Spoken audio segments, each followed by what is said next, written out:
Hello po, good Hello. evening. Dinig po ba ako? Dinig? Yes, Brother Fred. Ay, Dinig na good dinig. evening po. Pasensya na mali pala yung settings ko ng microphone. Yan, okay. Yan, magandang gabi po sa lahat at magandang gabi sa ating mga debater, kay Father Darwin at kay Brother Erwin. So, ngayon po ay magkakaroon po tayo ng isang magandang talakayan sa magandang debate. Bago po tayo magsimula, clear ko lang po yung sistema ng debating ito kasi po medyo kakaiba po yung debate natin. So, one round lang po ito. Right? At 30 minutes yung stand. Tama ba? And 20 minutes yung question and answer. So, ang tanong ko lang po, ano po bang mapagkakasunduan nyo yung gaano katagal sumagot? Okay. Pwede po ba ako magsalita, Mr. Moderator? Sige. Kasi, I-address ko po itong aking sasabihin kay Father. Good evening po ulit, Father. No? Kasi po, itong mga rules natin, parang ngayon lang po na ibigay itong gabi lang po. No? Gusto ko lang po klaruhin kay Father. Father, wala po tayong conclusion. Wala po tayong closing remark. Meron. Rebuttal? Okay. Meron po, okay. Meron rebuttal po. Hindi po, closing. Wow, meron. Okay. Meron, 10 minutes po ang closing natin, Brother Fred. Tapos, yung kasi sabi po ni Jando at ni Brother Fred, isang stand lang po tayo, Father. Wala na pong rebuttal. So, kumbaga package na lahat, doon na lahat. Tapos, 30 minutes daw po yung presentation and then 25 minutes naman daw po yung Q&A, yung tanungan. So, gusto ko lamang pong sanang ano sa inyo, baka po pwedeng gawin na natin 30 minutes yung Q&A para mas maganda, mas marami. Kasi 1 minute daw po ang pagsagot sa bawat tanong. Kung konti na lang po may tatanong natin. Pagka po, Siguro problema. Okay, salamat po, Father. So, yun na, Brother Fred. 30-30-10. Yun na. okay. Thank you. 30-30-10 Thank you po, and Father. then Maraming salamat 1 minute. Alright, yan. Okay, siguro. Okay, so bago tayo mag-umpisa mo, pakilala muna officially. Affirmative, bro. Erwin, pakilala ka muna. Para sana, alam ko kilala na kayo pero para official na ano. Opo, salamat po, Mr. Moderator. So, magandang gabi po sa inyong lahat, mga kapatid, mga kaibigan na nanonood na po ng ating pong gagawin talakayan ngayong gabi. Nais ko pong purihin ang Panginoon sa pagbibigay po sa atin ng muli ng pagkakataon na makapagsama-sama po upang makapag-aral po ng kanyang mga salita. At ito po, matalakay ang pinakamahalaga pong topic na dapat po nating pag-usapan. Ito po ay walang iba kundi ang ating kaligtasan. Okay? So, binabati ko po ang lahat ng Roman Catholics na nanonood na po ngayon. Ganon din po ang aking mga kapatid na nanonood, lalo dyan sa aming local church, sa Join Christ Church. And special shoutout lang po kay Pastor Leo Balberan, kay Pastor Rene Medel na nanalangin sa akin. Ganon din po si Brother Ethan at saka si Brother Joaquin, Glenn Joaquin. Okay, yan lang po. Tapos gusto ko po magpasalamat din at bumati ng magandang gabi kay Father Darwin. Father, marami pong salamat sa inyo pong pagbigay sa akin ng pagkakataon. Ito po isang malaking karangalan sa akin. Ite-treasure ko po itong ating talakayan ngayong gabi. Ituturing ko po itong isang malaking biyaya para sa akin po. Nais ko pong sabihin sa inyo, Father, na wala po akong anything against you. Wala po. Talaga, wala po. If anything, meron po paghanga po sa inyo. Sa inyo pong mga ginagawa, sa inyong ministry, sa inyong pagtatanggol sa inyong faith. Kahanga-hanga po ang inyong karakter na ipinapakita. Kaya wala po kung anything against you po, Father. Sana po ay malinaw po sa inyong isipan. Ganon din, binabati ko po ang ating moderator at mag-moderate sa atin, si Brother Fred. First time ko po kay Brother Fred. Alam ko naman po, napanood ko na siya minsan at alam ko naman po na patas din siya, parang si Brother Rasha. So maraming pong salamat, Brother Fred, sa inyo pong pag-moderate sa amin ngayon.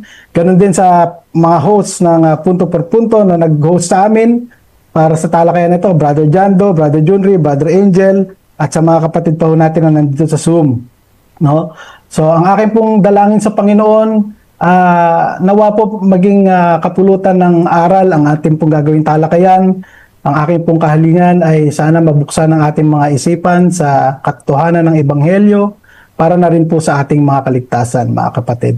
Yeah. So, yun lamang po ang aking introduction. Maraming po salamat muli at magantabay ako. Maraming salamat po. Thank you po. Okay. Kay Father Darwin, alam ko naman po, Father Darwin, kilala ka na, pero officially po para pakilala ka po, Father. Salamat, Brother Fred TV channel. At sa mga kapatid natin na naghihintay sa gabing ito.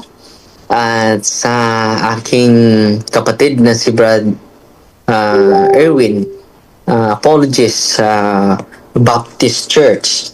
At sa ating moderator ngayon at sa mga kasamahan natin, at sana pag-ibig at kapayapaan ni Kristo lagi maghari sa isipan at puso natin. At sa gabing ito, mananaig yung pag-ibig at respeto sa bawat isa sa atin. At makinig tayo sa mga katotohanan na dala sa bawat panig. At kayo na po yung mag-asa ng banal na Espiritu para ma-enlighten po tayo sa gabing ito. So, ang dialogue natin ngayon ay hindi to win argument, but to win souls back to Jesus Christ, because only Jesus is the Savior, the only way, the truth, and the life. God bless po. Magandang gabi sa ating lahat. Ayan, maraming salamat po sa inyong dalawang magigiting na debater. At ito naman po si Fred TV Channel, isang Katoliko, official member of Ethos Bottom na tatag ni Nash Benavides at ni Uncle Boy Letra. At tatayo bilang moderator, timer ng debate ito. Shoutout ko lang po yung mga counting nanonood sa aking account. Sa shoutout ko lang po si Brother Ferl Gavin, si Alfred. Shoutout ko lang din si Sister Mary's daughters, it's Sister Liana, sila Brother June Dino ng Antipolo Rizal, at sa mga taga Batangas po, shoutout po sa inyo lahat. Sana po kapulutan ninyo ng aral itong debating ito, at yan po ang lagi ko pong hangad, kaya po ako ay tapalabas ng live ng mga debate para po matuto po tayo, malaman natin kung paano sagutin ang mga katanungan ng mga protestante. Okay, so babasahin ko na po ang rules bago tayo magumpisa. Since bago po itong rules na to at ako po ay bago lang din po akong moderator, tinuruan lang po ako ni Uncle Nash Benavides. Okay. Number 1, ang lahat ng sagot ay kailangan sagutin ng di lalampas ng 1 minute max. Kung titigil ang sumasagot ng at least 3 seconds, magsasabi ng moderator, next question. Number 2, kung categorical ang question, kailangan sumagot agad ng categorical. Bro Fred. Yes, bro. Wait lang bro Fred. Bro Jando, nawala yung bakit thumbnail na lang yung nasa bro? Punto po punto bro. Ano bro? Hindi na nakikita si Brother Fred sa amin pag nagsasalita, ang thumbnail na lang. Kasi nag-share screen si si Brother Erwin Ganun ba yun? So, bro Erwin, may ka na mag-share screen kasi nawala si Bro Fred. Go ahead, Bro Fred.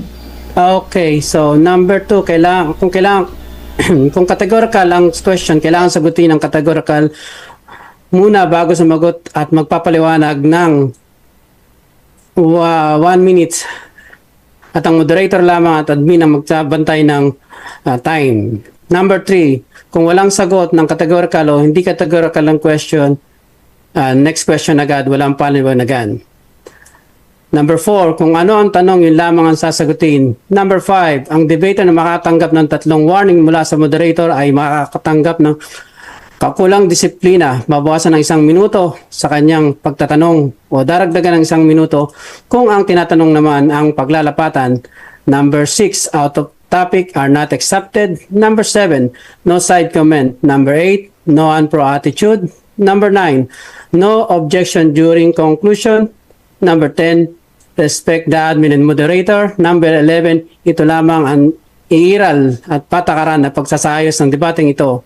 1 round, 30 minutes stand, 30 minutes question and answer, 1 minute ang question ang pagsagot, at 10 minutes ang conclusion. tayo na isang conclusion.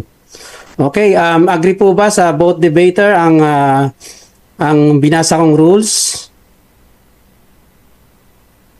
Agree Opo, po ba Mr. kayo? Moderator. Okay. Agree po. Okay po. Sige. Father Darwin, ready ka na po ba? Okay, bro. Okay, sige. So, nasa apps naman yung timer, no? Makikita naman. Nakikita mo ba, Brother Erwin? Naka-share screen po kasi ako, Mr. Moderator, kaya magta-timer nasa na lang po ako dito sa akin. Nasa taas yung timer. Nakikita mo ba? Sa taas ng apps. Naka-share screen po kasi ako, Mr. Oh, Moderator. kahit naka-share screen, kita mo Nakikita naman. po Pero ba? Hindi ko po nakikita dito sa screen. sa taas ng apps, kung titingin ka sa punto por punto, yung malapit sa may sulat parang pencil. Wala po ako nakakita eh. Di bale, okay lang po. Sige, Dahil sige, meron okay, naman sige. po ako timer dito sa akin. Anyway, tutunog naman yan yung Okay. yung paborito ni Brother John Ray na tunog. Sige po. Okay, so start ka na bro. Pag nag-start ka na, mag-start na yung timer bro. Okay, magandang gabi po muli sa inyo lahat mga kapatid. Dako na po tayo mga kapatid sa ating pong pag-present, no? Kasi isa lamang po ang presentation natin.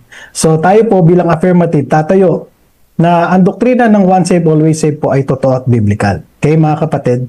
So kung maalala nyo po last May, teka lang po, ayaw gumalaw ng screen.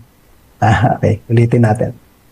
Maalala niyo po mga kapatid nung last May 29, nagkaroon po tayo ng discussion with Father Darwin, no? At nakapagtanong po tayo doon sa kanya ng live. At doon po sa pagtatanong natin, meron po tayong naibigay na 5 tanong kay Father Darwin, no?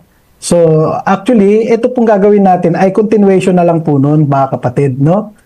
Kumbaga, ito po ay continuation ng discussion na 'yon. At dito doon din po yung ano po yung pinag-usapan doon, yun din po ang kukunin natin para maglatag dito po sa ating gagawing presentation, no? So umpisa na po natin, no? Ang una pong tanong doon, kung maalala ninyo, tinanong ko si Father Darwin kung makakapag-claim na ba ang Roman Catholics, no, ng eternal life. Ang sagot po ni Father Darwin ay hindi, pero tayo po na mga naniniwala sa ebanghelyo ay we claim na tayo po ay talagang meron ng possession of eternal life. Patutunayan po natin yun, ano?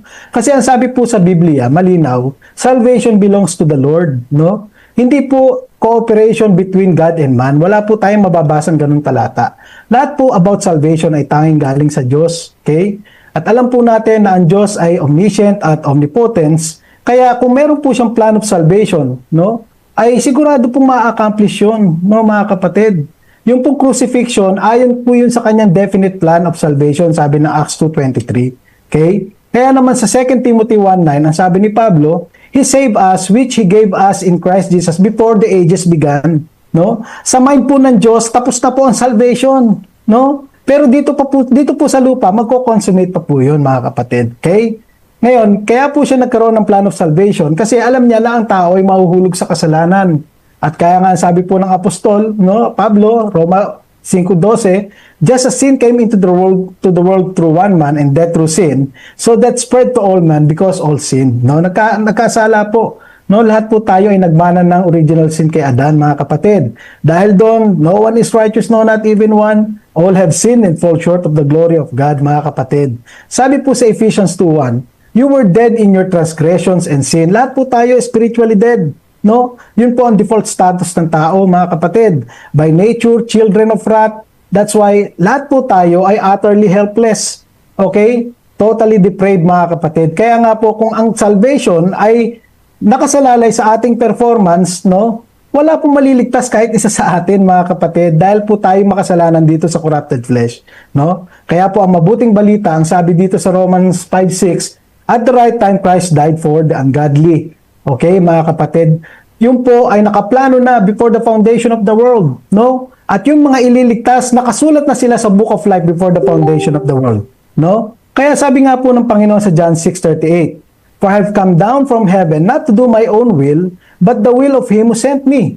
And this is the will of Him who sent me, that I should lose nothing of all that He has given me, but raise it up on the last day. You see? So lahat na ibinigay ng Ama kay Kristo, walang maiiwan kahit isa. Lahat sila bubuhayin on the last day, mga kapatid. Sino po yun? Sila po yung mga nakasulat na sa Book of Life before the foundation of the world.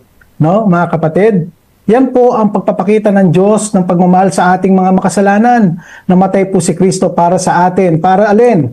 para po tayo ay magkaroon ng katubusan sa kasalanan. 1 Peter 2:24 says, He Himself bore our sins in His body on the tree. Siya lamang po, no, ang nagbata ng punishment ng ating mga kasalanan, mga kapatid. At dahil doon, napatawad po ang lahat ng ating mga kasalanan, Colossians 2:13. Okay? How? By canceling the record of debt that stood against us with its legal demands, this is set aside, nailing it to the cross, mga kapatid. Binayaran lahat doon ng Panginoong Jesucristo. That's why ang mabuting balita, no, 2 Corinthians 5:21. For our sake, He made Him to be sin who knew no sin, so that in Him we might become the righteousness of God, no? Yung pong kanyang punishment na yun po ang naging substitute, no? Yun na po ang naging punishment natin. Samantalang yung kanyang perfect righteousness naman, naibilang po sa atin. Kaya po tayo naging katanggap-tanggap sa mata ng banal na Diyos, mga kapatid. Yan po ang ebanghelyo. Yan po ang pagpapakita ng Panginoon ng pagmamahal sa atin. Kaya nga sabi niya sa John 3:16, For God so loved the world that He gave His only Son, that whoever believes in Him should not perish but have eternal life. Yung sumasampalataya, mga kapatid, may eternal life, sabi ng talata. Napakalinaw, no? Sabi po ng Panginoon John 5:24, no? He who believes has eternal life, has. He does not come into judgment but has passed from death to life. Wala nang judgment, mga kapatid, no? May possession na siya ng eternal life. Kaya ang sabi pa sa 1 John 5:11, and this is the testimony that God gave us eternal life. And this life is in His Son. Nakatago po ang ating buhay kay Kristo, mga kapatid. Siya na po ang ating buhay. Kung siya po ay nabuhay na mula sa mga patay at nabubuhay magpakailanman, tayo rin po ay gano'n na rin, mga kapatid, dahil tayo po ay nasa Kanya. Kaya nga sabi po niya sa John 14, Because I live, you also will live. Bakit? Dahil patuloy po siya nagmi-mediate para sa atin dun sa New Covenant bilang High Priest, kung saan dun po tayo tinawag at napapailalim ngayon, no? At dun din po ipinangako ang eternal inheritance at yan po ay guaranteed. Bakit? Siya po ang guarantor niyan, mga kapatid. Paano mangyayari yon, no? Dahil nabubuhay siya magpakailanman, ang priesthood niya ay permanent, that's why consequently, He is able to save us to the uttermost, since He always lives to make intercession for them, for us. Kaya kahit pa nagkakasala tayo ngayon, mga kapatid, patuloy tayong nalilinis ng dugo ni Kristo kasi may nagmi-ministeryo dun sa langit ang ating Panginoon, mga kapatid. Kaya naman, there is therefore now no condemnation para sa atin. Romans 8:1. Okay?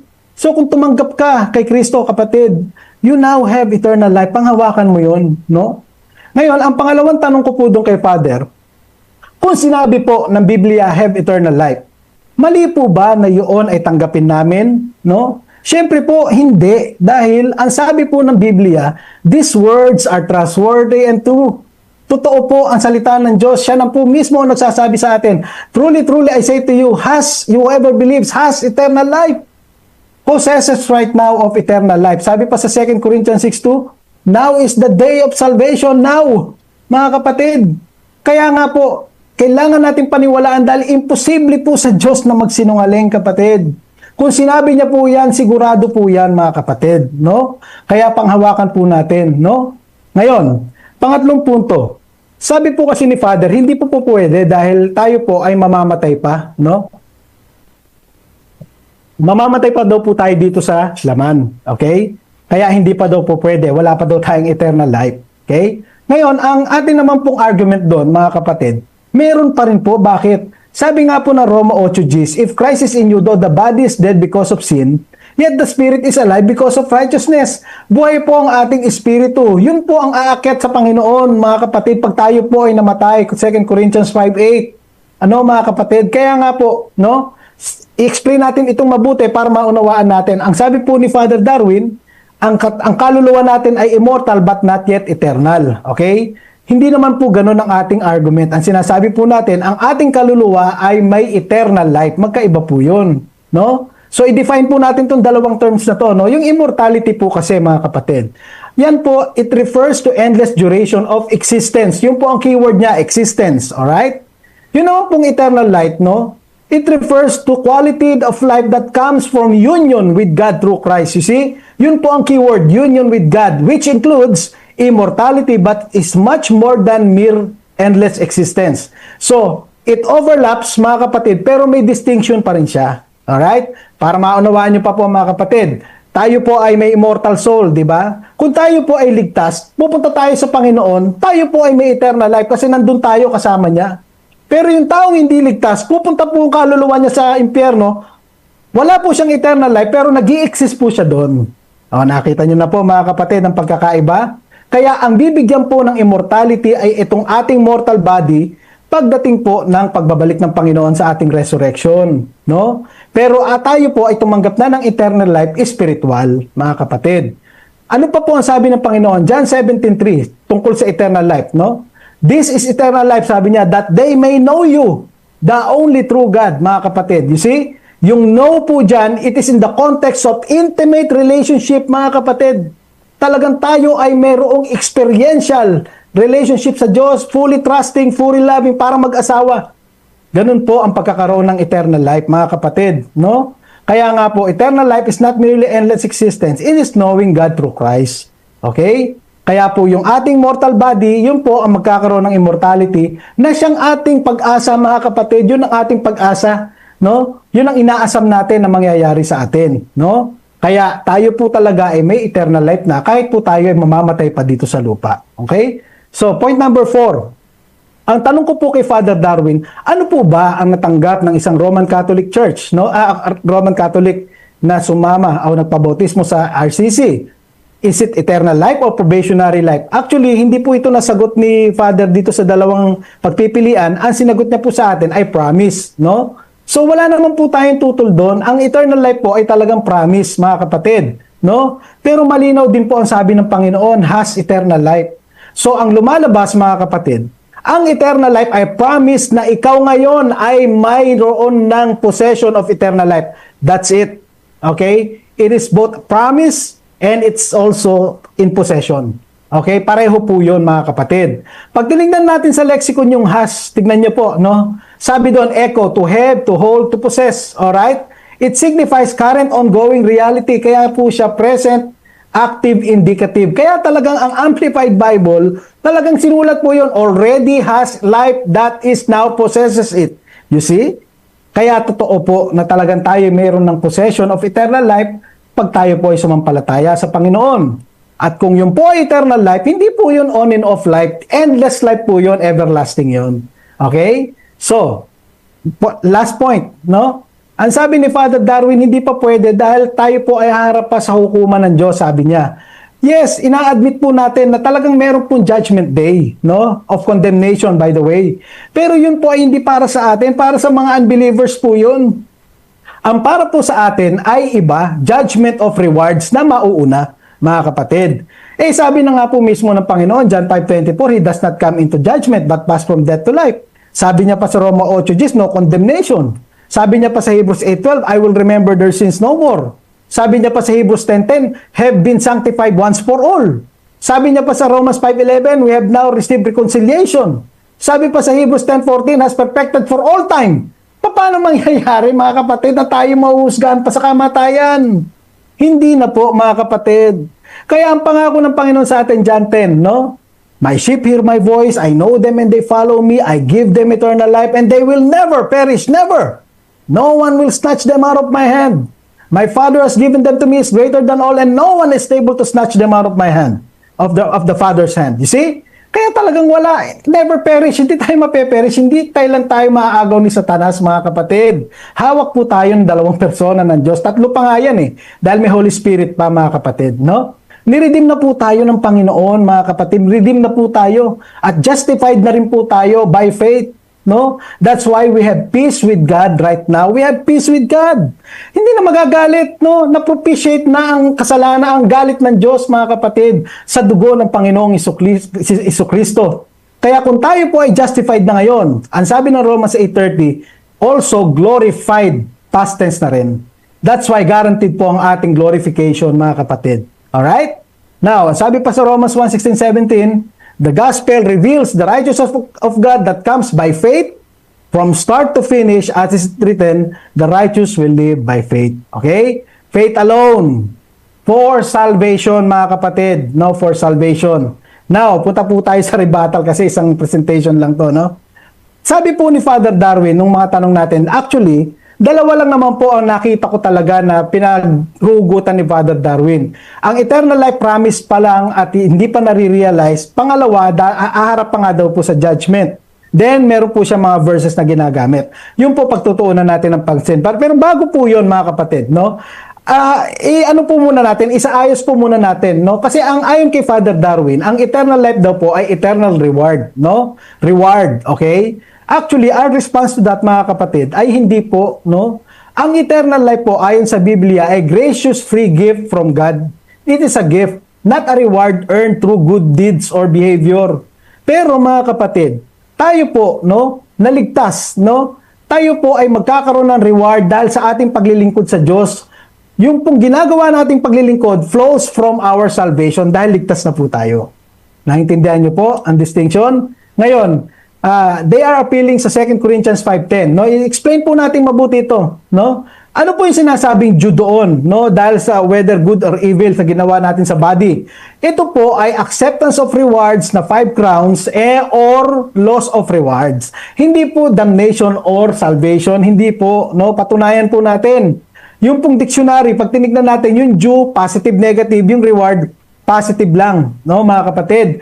Pero sa Biblia, ang sabi po, meron pong 5 heavenly crowns, mga kapatid. Hindi ko na po isa-isahin dahil maiksi lang po oras natin, no? Yang mga rewards po na yan, mga kapatid, yan po ay ating tatanggapin, no? Dahil sa ating paglilingkod sa Diyos. Pero hindi po yan dapat i-confuse sa eternal life. Hindi po. Magkaiba po yan, dalawang yan. Okay? Ngayon, baka ako ito lang naman yung naisip ko, no? Baka ako, ito ang pinaghuhugutan ng RCC, no? Yung Colossians 3:24, no? Kasi nakalagay dito, inheritance as your reward, okay? Then meron din makikita, Mark 10:17, inherit eternal life. Pag pinagsama niyo po yung dalawang yan, parang lalabas, eternal life is reward, no? Pero hindi po, mga kapatid. Magkaiba po ang tinutukoy ng dalawang yan, no? Tignan nating mabuti. Yung Colossians 3, mga kapatid, ito po yung pinapagawa sa mga Kristiyano, eh. Wives, submit to your husband. Husband, love your wife, etc. No? Yan po yung mga work heartily, sabi ni Pablo. Oh, tama, no? Na paglilingkod natin sa Panginoon, no? Paglilingkod. Kaya yung inheritance as your reward, tumutukoy po talaga ito dun sa 5 crowns na marireceive natin dahil sa ating paglilingkod. Yung po kasing crowns na yon, that is part of our broader inheritance na makakamit pagdating ng panahon. Kasama yung new heaven and new earth, yung ating glorified body, yung ating paghahari sa 1,000 years millennial kingdom of Christ, etc. Malawak po masyado yung inheritance na yan, mga kapatid, no? Pero dito sa Mark 10:17, no? Yung inherit eternal life po dito, ito po yung ating glorified body, no? Na sinasabi ni Pedro sa 1 Peter 1:3-5, no? Na hinihintay natin, na living hope natin, yan po yun. Kaya magkaiba po yan, dalawang yan, mga kapatid. Okay? Sana po malinaw na, no? Ngayon, sinasabi nila, promise 1 John 2:25. Maaring yun ang ginagamit nila, eh, no? Ano na pala ito, no? Sorry. Second rebuttal na natin to. Yung sinasabi nga ni Father Darwin na promise, okay?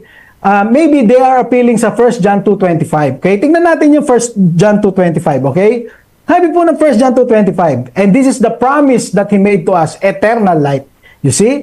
Wala naman po sinabing eternal life in the future or eternal life if you pass the judgment day. Hindi. Nagpa-promise sa atin na tayo na eternal life. Di pinapangakuan ka lang ng eternal life, no? Yun ang sinasampalatayanan mo. Kasi Hebrews 11:1, according yung definition ng faith, sabi, faith is the assurance of things hoped for, the conviction of things not seen. Hindi pa natin nakikita kasi yun, dahil nasa laman pa tayo, mga kapatid. Spiritual pa lang yung tinanggap natin. Pero umaasa na tayo na sure ball yun kasi nga po, tayo ay sumasampalataya. Okay, nakukuha nyo na po. At lalo na sinabi nga ng Panginoon, has eternal life. No? Kaya pangako, sinabi niya na has eternal life, nangangako pa siya sa atin. O, di dalawa pa yon. You see, naiintindihan niyo na po, no? Kaya, these are present realities, mga kapatid. Certainly, ang eternal life natin, mayroon yung future aspect, yung resurrection or glorification. Pero malinaw na malinaw po ang Apostol Juan. Consistent po siya na tayo po ay meron ng possession of eternal life, tayong sumasampalataya. Alright? Now, yung ating future aspect, yung po yung redemption of our bodies, Romans 8:23-24 na ating pag-asa, mga kapatid. Okay? So yan din po ang sinasabi ng 1 Peter 1:3-5. Okay? So future aspect of salvation does not negate its present possession and reality. Alright? Number 3, yung sabi niya nga, judgment seat. Okay, ito, maganda to, no? 2 Corinthians 5:10, mga kapatid, no? Hindi nga po tumutukoy agad yan sa judgment. Okay? Tingnan natin mabuti. Ano ba ibig sabihin ng bima? No? Ano po ba ibig sabihin nun?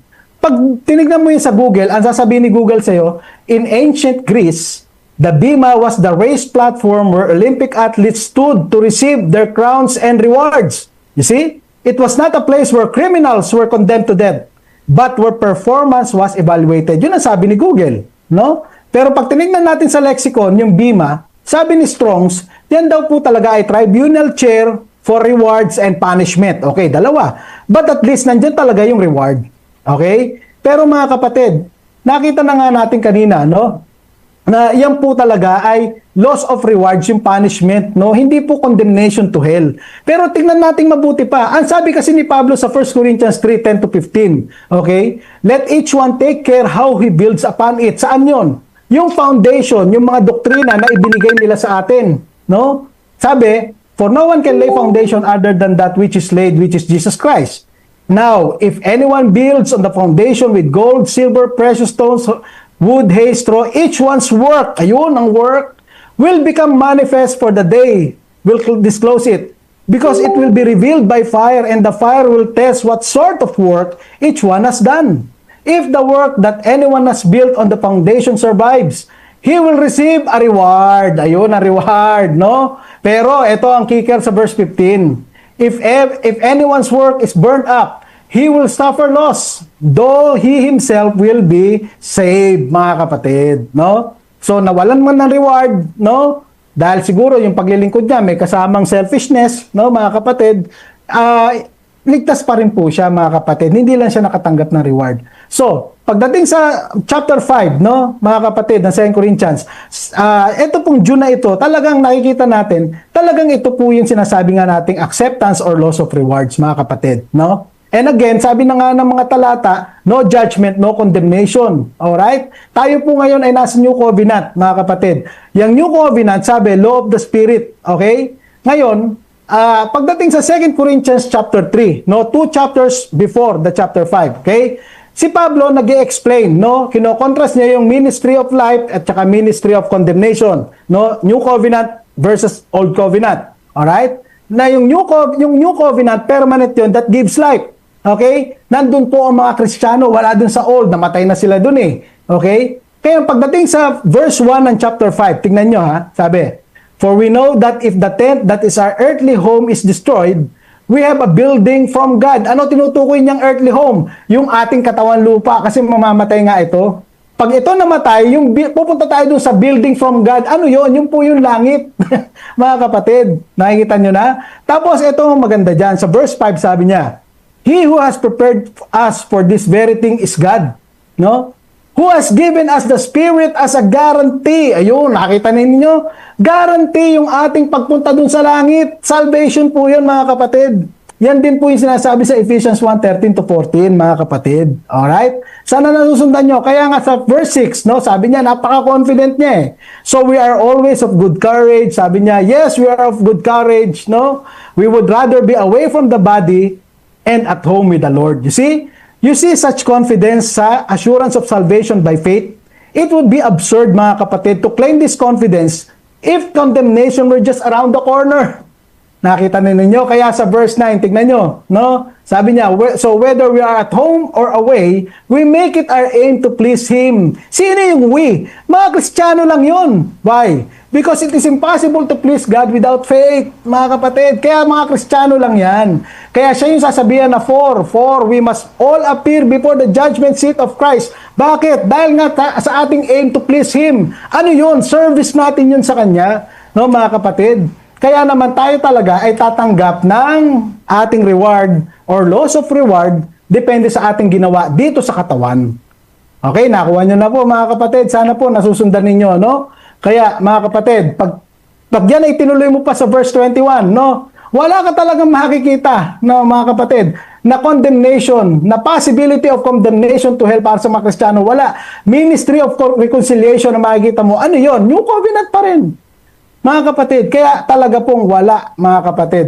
Wala kahit anong suggestion ng immediate context na ang Kristiyano po pwede pang makondem sa impyerno. Alright? Malinaw na malinaw, mga kapatid. Punta naman po natin yung Matthew 25, okay? Dito rin po nag-appeal si Father Darwin last time, no? Ito po ba ay nagtuturo ng works-based salvation? Hindi po, mga kapatid, hindi. Bakit, no? Kasi po, mga kapatid, no? Malinaw na nga ang Biblia sa Ephesians 2:8-9. No? Not of works. Titus 3:5, not of works. 2 Timothy 1:9, not of works ang salvation.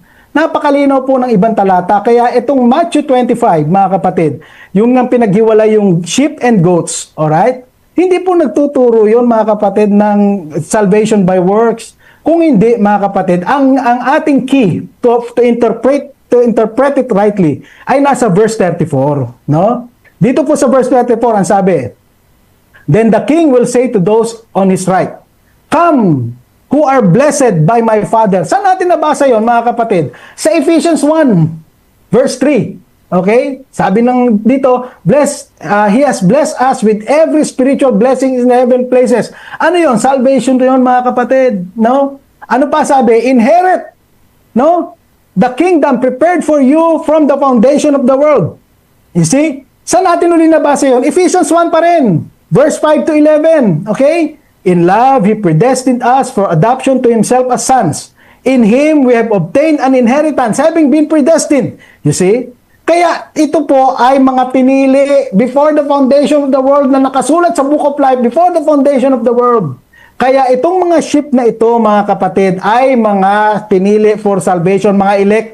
Okay? Ang keyword ay inherit, mga kapatid. Kaya sila ay gumagawa ng mabuti, kagaya ng sinasabi dyan, dahil sila po ay sheep. Okay? Kaya ang sabi ng Ephesians 2:10, for we are His workmanship created in Christ Jesus for good works. You see? Created, mga kapatid, created tayo. Bakit? Dahil tayo po ay pinili na before the foundation of the world. Kaya tayo gumagawa ng mabuti. Sino nag-prepare nun? Ang Diyos prepared beforehand that we should walk in them. You see? Kaya talaga pong tayo ay magbubunga at magbubunga ng fruits. Yan din po sinasabi ng Panginoon sa Matthew 7. Makikita daw ika sila sa fruits. Nasaan ba tayo? Di ba nasa New Covenant tayo? Bakit ba tayo dinala doon? In order that we may bear fruit. No? Paano tayo nakapunta sa New Covenant? Pangako po kasi yun sa New Covenant, yung Holy Spirit. Tayo po ay ni-regenerate and cause you to walk in my statutes and be careful to obey my rules. You see? Kaya tayo sumusunod sa Diyos. Kaya tayo nagmamahal sa Diyos. Kaya tayo sumasampalataya. Mga kapatid, kaya naman tayo ay nagbubunga talaga. Sino ba nagdala sa atin doon sa New Covenant? Ang Diyos Ama. Colossians 1:12 to 13. He transferred us to the kingdom of His beloved Son. You see? Kaya tayo po ay namumunga, mga kapatid, dito sa New Covenant. Okay? Ang sabi ng Philippians 1:6, I am sure of this, that He who began a good work will bring it to completion at the day of Jesus Christ. You see, Diyos po ang natatrabaho sa atin. No? Sabi din sa Philippians 2:13, for it is God who works in you both to will and to work for His good pleasure.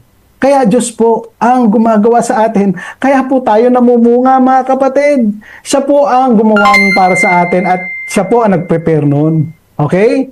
That's why, now to conclude, Matthew 25 is not teaching about works-based salvation. Hindi po, no? Ang keyword inherit, no? The sheep, they inherit the kingdom prepared beforehand, before the foundation of the world. Inheritance is typically based on sonship, not earning. You see? Their sonship and inheritance are both predestined by God. Ephesians 1. Alright? Fruit reveals the tree's nature. It does not create the tree. Okay? The sheep do good works because they are sheep. They are not sheep because they did good works, mga kapatid. O, nakukuha nyo na po, mga kapatid, no? Kaya hindi po talaga yan works-based salvation. Okay? So, napaka-iksi po talaga ng oras pero marami pa to, mga kapatid, no? Siguro ito na lang po ang last. Sabi ni Father, James 2:17, faith without works is dead. Absolutely, we agree, mga kapatid. Absolutely. Kung wala pong makitang good work sa isang nagke-claim na siya ay Kristiyano, pwede po natin pagdudahan ng kaligtasan noon. No? Pero mga kapatid, we say na yung good works ay fruit. Hindi po siya meritorious para sa salvation. Yun po ang pagkakaiba natin dalawa. Because tanungin niyo po mga sarili niyo Roman Catholics, what is the standard of that good works? Eh alam natin ang standard ng Diyos, perfection, 100%. Hindi pwedeng 99. Pagdating sa kautusan, paglabag ng isa, paglabag sa lahat. You see? Oh. Kaya naman, no? Sa inyo, no? Correct me if I'm wrong, Father, no? Pag namatay ka ng merong isang mortal sin na hindi mo na ikumpisal, impyerno ka. You see? Kasi perfection lang po ang makaka-avail sa atin sa langit. Eh, hindi natin kaya yun, mga kapatid. Kaya nga po ang Panginoon na God-man, no? The second person of the Holy Trinity, nagkatawan-tao, nagpaka-humble, bumaba dito sa lupa upang mamatay sa krus para bayaran ang kasalanan natin, mga kapatid. Lahat po yun. No? Kaya tanggapin po natin, mga kapatid. No? Siya lamang po ang makakapagligtas sa atin. Hindi po natin kaya, mga kapatid. No? Kung pipilitin po natin yon, talagang hindi po natin kakayanin, mga kapatid. Kaya naman ang huli kong pong sasabihin sa inyo, no? In the remaining seconds in my presentation, no? Claim it, kapatid. No? You who believe in Jesus, you have now eternal life. Please believe it for your salvation. Alright? Yun lamang po. Maraming po salamat. Thank you very much po. Mr. Ayan. Maraming salamat, Brother Erwin. Okay. Stop sharing ko lang pa. Okay, sige. Yan pa. Yan. Alright. Diretso na tayo siguro sa question and answer. Father Darwin, ready ka na po ba, Father? Hello? Hello, Magnes. Pasensya na po. Sige. Pag nag-start ka po, Father, mag-start na po ang time nyo. Sige po. Sige, start na tayo. Sige po. Kapatid, Bro Erwin de la Cruz, magandang gabi kapatid. At sa mga kapatid natin na nandito ngayon. So, ang topic natin is one save, always save. So, itong topic natin, pinatunayan mo na biblical at tinuturo po ito ni Kristo. Itong always, ano ba kahulugan nito? Parati po, no, sa Tagalog. Parate, walang putol. Ayun po ang pagkaintindi ko po, Father. Salamat po. Permanent, pwede rin pong permanent. Ginagamit mo po ang John chapter 3 verse 16. Whoever believes in Him should not perish but have eternal life. So, kung hindi siya always, yung believe niya ay hindi always, maliligtas pa ba siya? Opo, ang sagot ko po, Father. Ito po ang paliwanag ko. I have 1 minute, okay? Ang sabi po ng Biblia, Philippians 1:29, no? Yung faith natin ay gift from God. Ephesians 2:8-9, sinasabi rin doon, faith kasama sa grace and salvation, gift from God. So, ang pananampalataya po ng Kristiyano, galing din po sa Diyos, hindi po natin kaya i-manufacture yon sa sarili natin bilang mga makasalanan. Okay? Ngayon, dahil nga po dito pa tayo sa corrupted flesh, sabi nga ni Apostol Juan, no? Kung sino man magsabing hindi na siya nagkakasala, sinungaling siya. No? Minsan po talaga hindi tayo 100% yung faith natin, pero hindi po tayo binibitawan ng Panginoon. Patuloy niya po tayong hinahawakan, patuloy niya pong binabalik sa atin ang faith, binibigay ang faith, binibigay ang repentance. Hindi po tayo maaagaw ninuman sa kanyang mga kamay. Sa kanya po nanggagaling ang faith, hindi po sa ating mga sarili. Yun po ang sagot ko, Father. Thank you po. So, saan mababasa sa Biblia kung hindi always na mananampalataya siya ay maligtas pa rin? Saan Wala po. particular talata yun, bro? Dahil yun ang explanation mo sa specific na talata. Pero believes is always. Yung topic natin is one save is always save. So, dapat ang talata may always. So, sabi mo, kahit hindi always na may pananampalataya siya, maligtas pa rin. Saan yun banda, bro, sa banal na kasulatan? Wala pong ganyan na verbatim kagaya po ng sinasabi niyo, Father. Kasi yan po ay inyo na pong salita yan eh. No? Galing na sa iyo, bro. Teka lang po, I have 1 minute, Father. Okay. Pero, Father, meron pong talata na ang inevitable conclusion ay tayo po ay parating save. Ano po yun? No? Ang sabi po ng Panginoon sa John 10:27 to 30, "My sheep hear my voice, I know them and they follow me. I give them eternal life and they will never perish. No one can snatch them out of my hands and of the Father's hand." No one. Kaya hindi po tayo pwedeng maagaw ng sino man.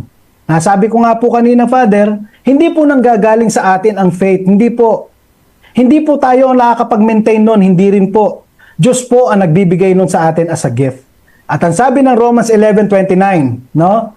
"For the gifts and the calling of God are irrevocable."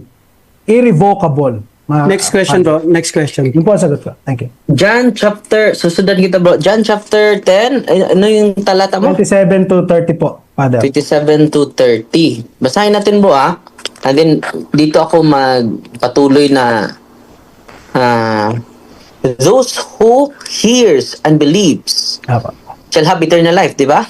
Yes, Father. Yes po. Kahit hindi always siya makinig, kahit hindi siya always manampalataya, maliligtas pa rin siya. Hindi po kasi ganun ang meaning nun, Father. Kundi, ang meaning po nun, siya po ay sheep, kaya po siya nakikinig. Okay? Kasi po, siya ay sheep. Kaya nga po ang ginawang analogy, sheep. Kasi ang sheep po, no, kahit dito sa lupa, hindi yan makikinig sa ibang shepherd. Doon lang sa kanyang shepherd siya makikinig.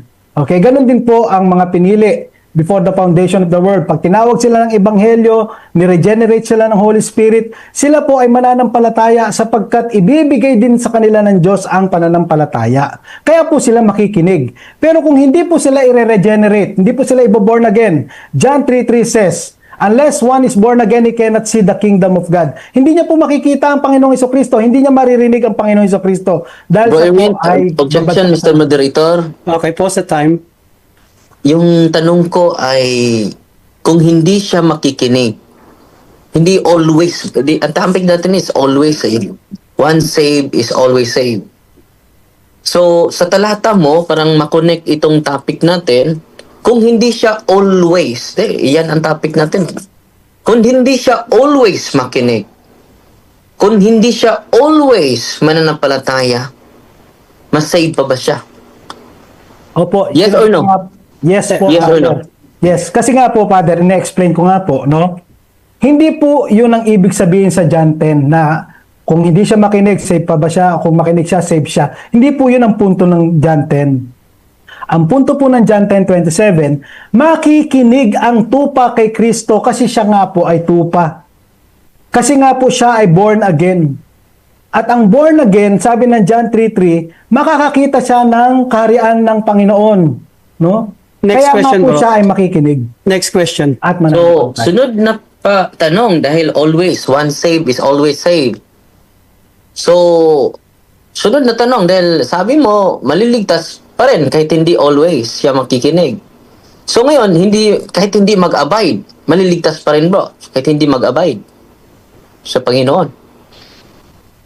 Hindi magpatuloy mag-abide, maliligtas pa rin.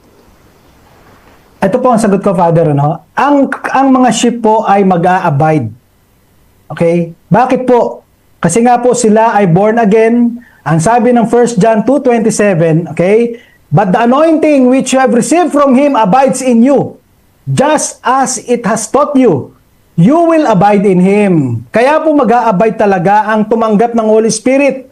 Sabi rin po ng Jeremiah 32:40, no? "I will put my spirit to you. I will put the fear of me in you that you may not turn from me." Yun po ang feature ng New Covenant. Gumawa mismo ng paraan ang Diyos through the Holy Spirit para hawakan ang mga sheep, para sila ay sumunod sa sa Holy Spirit, para sila mag-abide kay Kristo dahil sila po ay may Holy Spirit sealed in them. Ephesians 1:13-14. Yun po ang sagot ko. Sabi mo kanina bro na hindi tayo perfecto. So hindi lahat mag-abide. Merong mag-abide, meron ding hindi. Kapag sasabihin mo abide lahat, perfecto na tayo. Di ba? Di ba? Hindi po ganoon, Father. Okay? Kasi So meron po, hindi mag-abide. teka lang po, sasagot po muna ako. 1 minute po ako, Father. No. Hindi po kasi ganoon, Father. Hindi nga po sa atin nanggagaling, Father, ang pananampalataya. Hindi po nanggagaling sa atin yon. Hindi po natin kaya yung i-manufacture by ourselves because we are still in this corrupted flesh. Yung pananampalataya po ay bigay ng Diyos. Philippians 1:29, Ephesians 2:8-9. Kaya po tayo nag-a-abide kay Kristo, 1 John 2:27, because of the anointing, the Holy Spirit na ipinangako sa atin ng Panginoon. John 14:16. No, I will ask the Father and will give you another helper to be with you hanggang kailan? Forever. Forever pong mananatili ang Holy Spirit. Yun po ang dahilan kaya tayo nag-a-abide kay Kristo. Hindi dahil sa ating kakayahan, Father. Yun po ang Sabi mo, yung pananampalataya ay sa Diyos, hindi galing sa atin. Yes. Philippians 1:29 says, no, it has been granted unto you, no, not only to believe in him but to suffer for his sake. Okay? Malinaw. Yung ating pag-believe kay Kristo, grant ng Diyos.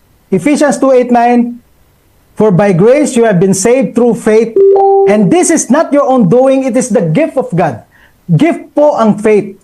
Sabi sa John 6:65, unless the Father grants, no one can come to me, sabi ni Kristo. Yung coming po is equivalent or parallel to believing. Pag in-exegete po natin yung John 6.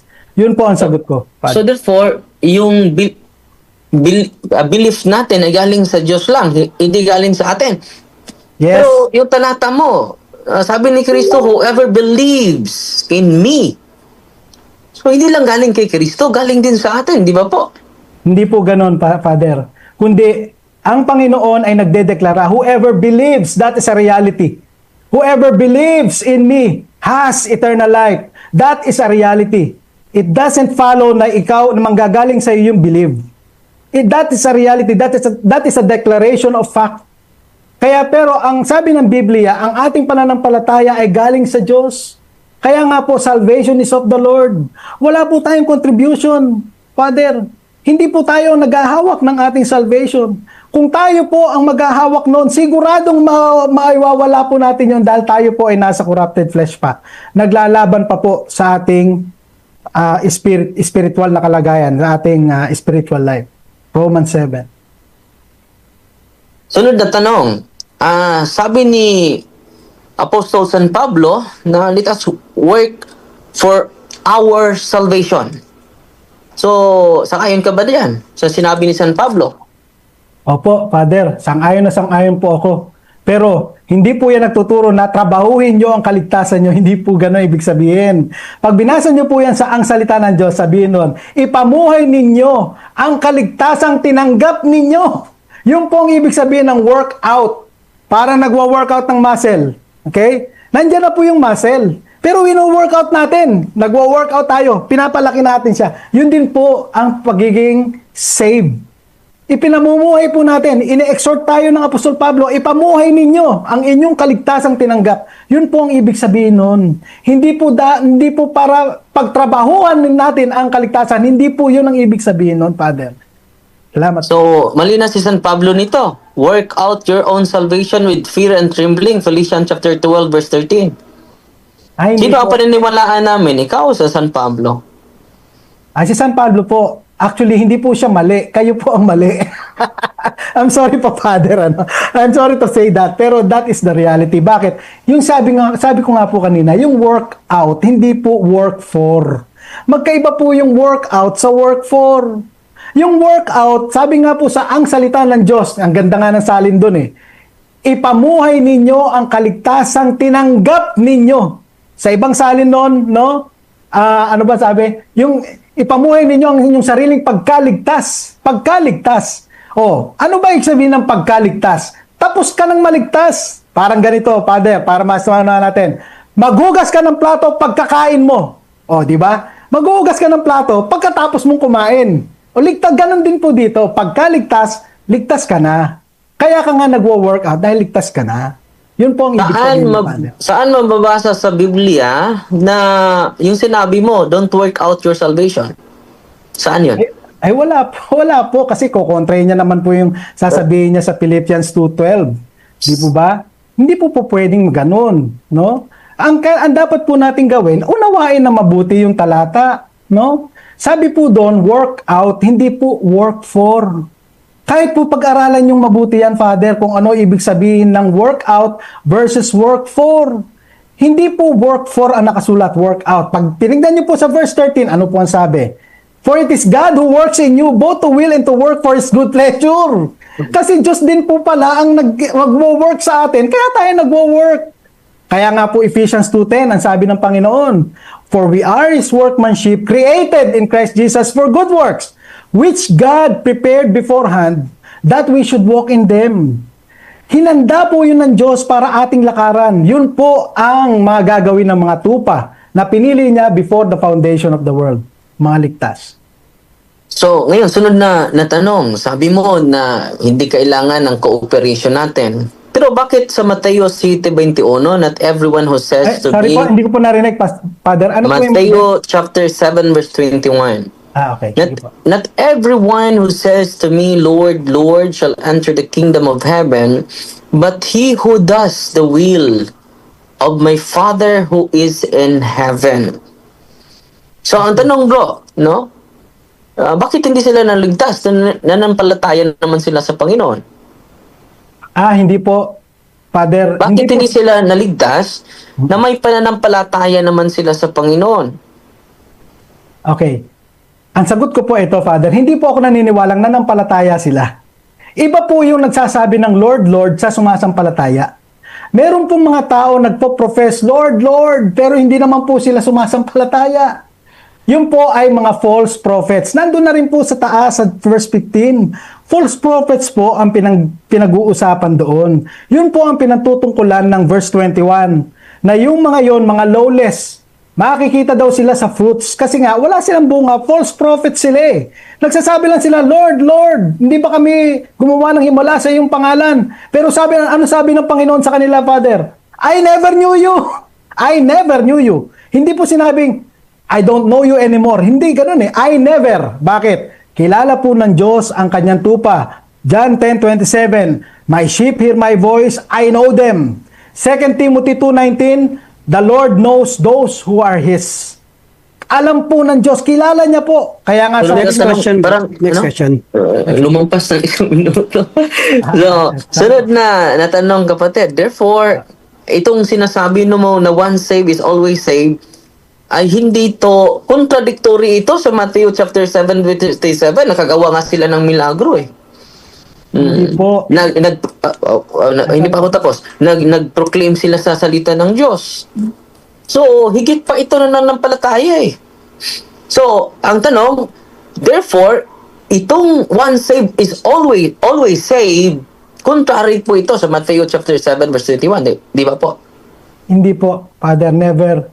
Kasi nga po, ang tinutukoy po ng Matthew 7 ay false prophets. Nandun po sa verse 15 sa taas. Nagsasabi nga sila ng Lord, Lord, gumawa kami ng himala sa inyong pangalan, pero hindi po totoo yun. Kasi nga po, false prophet sila. Kaya nga po sabi ng Panginoon sa kanila, I never knew you. Okay? So, ang totoo po, kilala ng Diyos ang Kanya. Kilala niya ang Kanyang tupa. John 10:27, my sheep hear my voice, I know them. Kilala po ng Diyos ang Kanyang tupa. Ito pong mga false prophets na nagsasabi lang na Lord, Lord, gumawa kami ng himala sa inyong pangalan, nagsisinungaling po yun. Kasi hindi naman po talaga sila sumasampalataya. Sila po ay false prophets. Wala po Saan mabasa sa talatang iyan, hindi sila sumasampalataya? implied po, Father. Kasi Walang nga po, mabasa. So, wala po. Wala po mababasa. Implied. Wala. Bakit Next po? question na bro. Bro, next question. Ay, Wala kasagot. Nagtanong na po siya eh.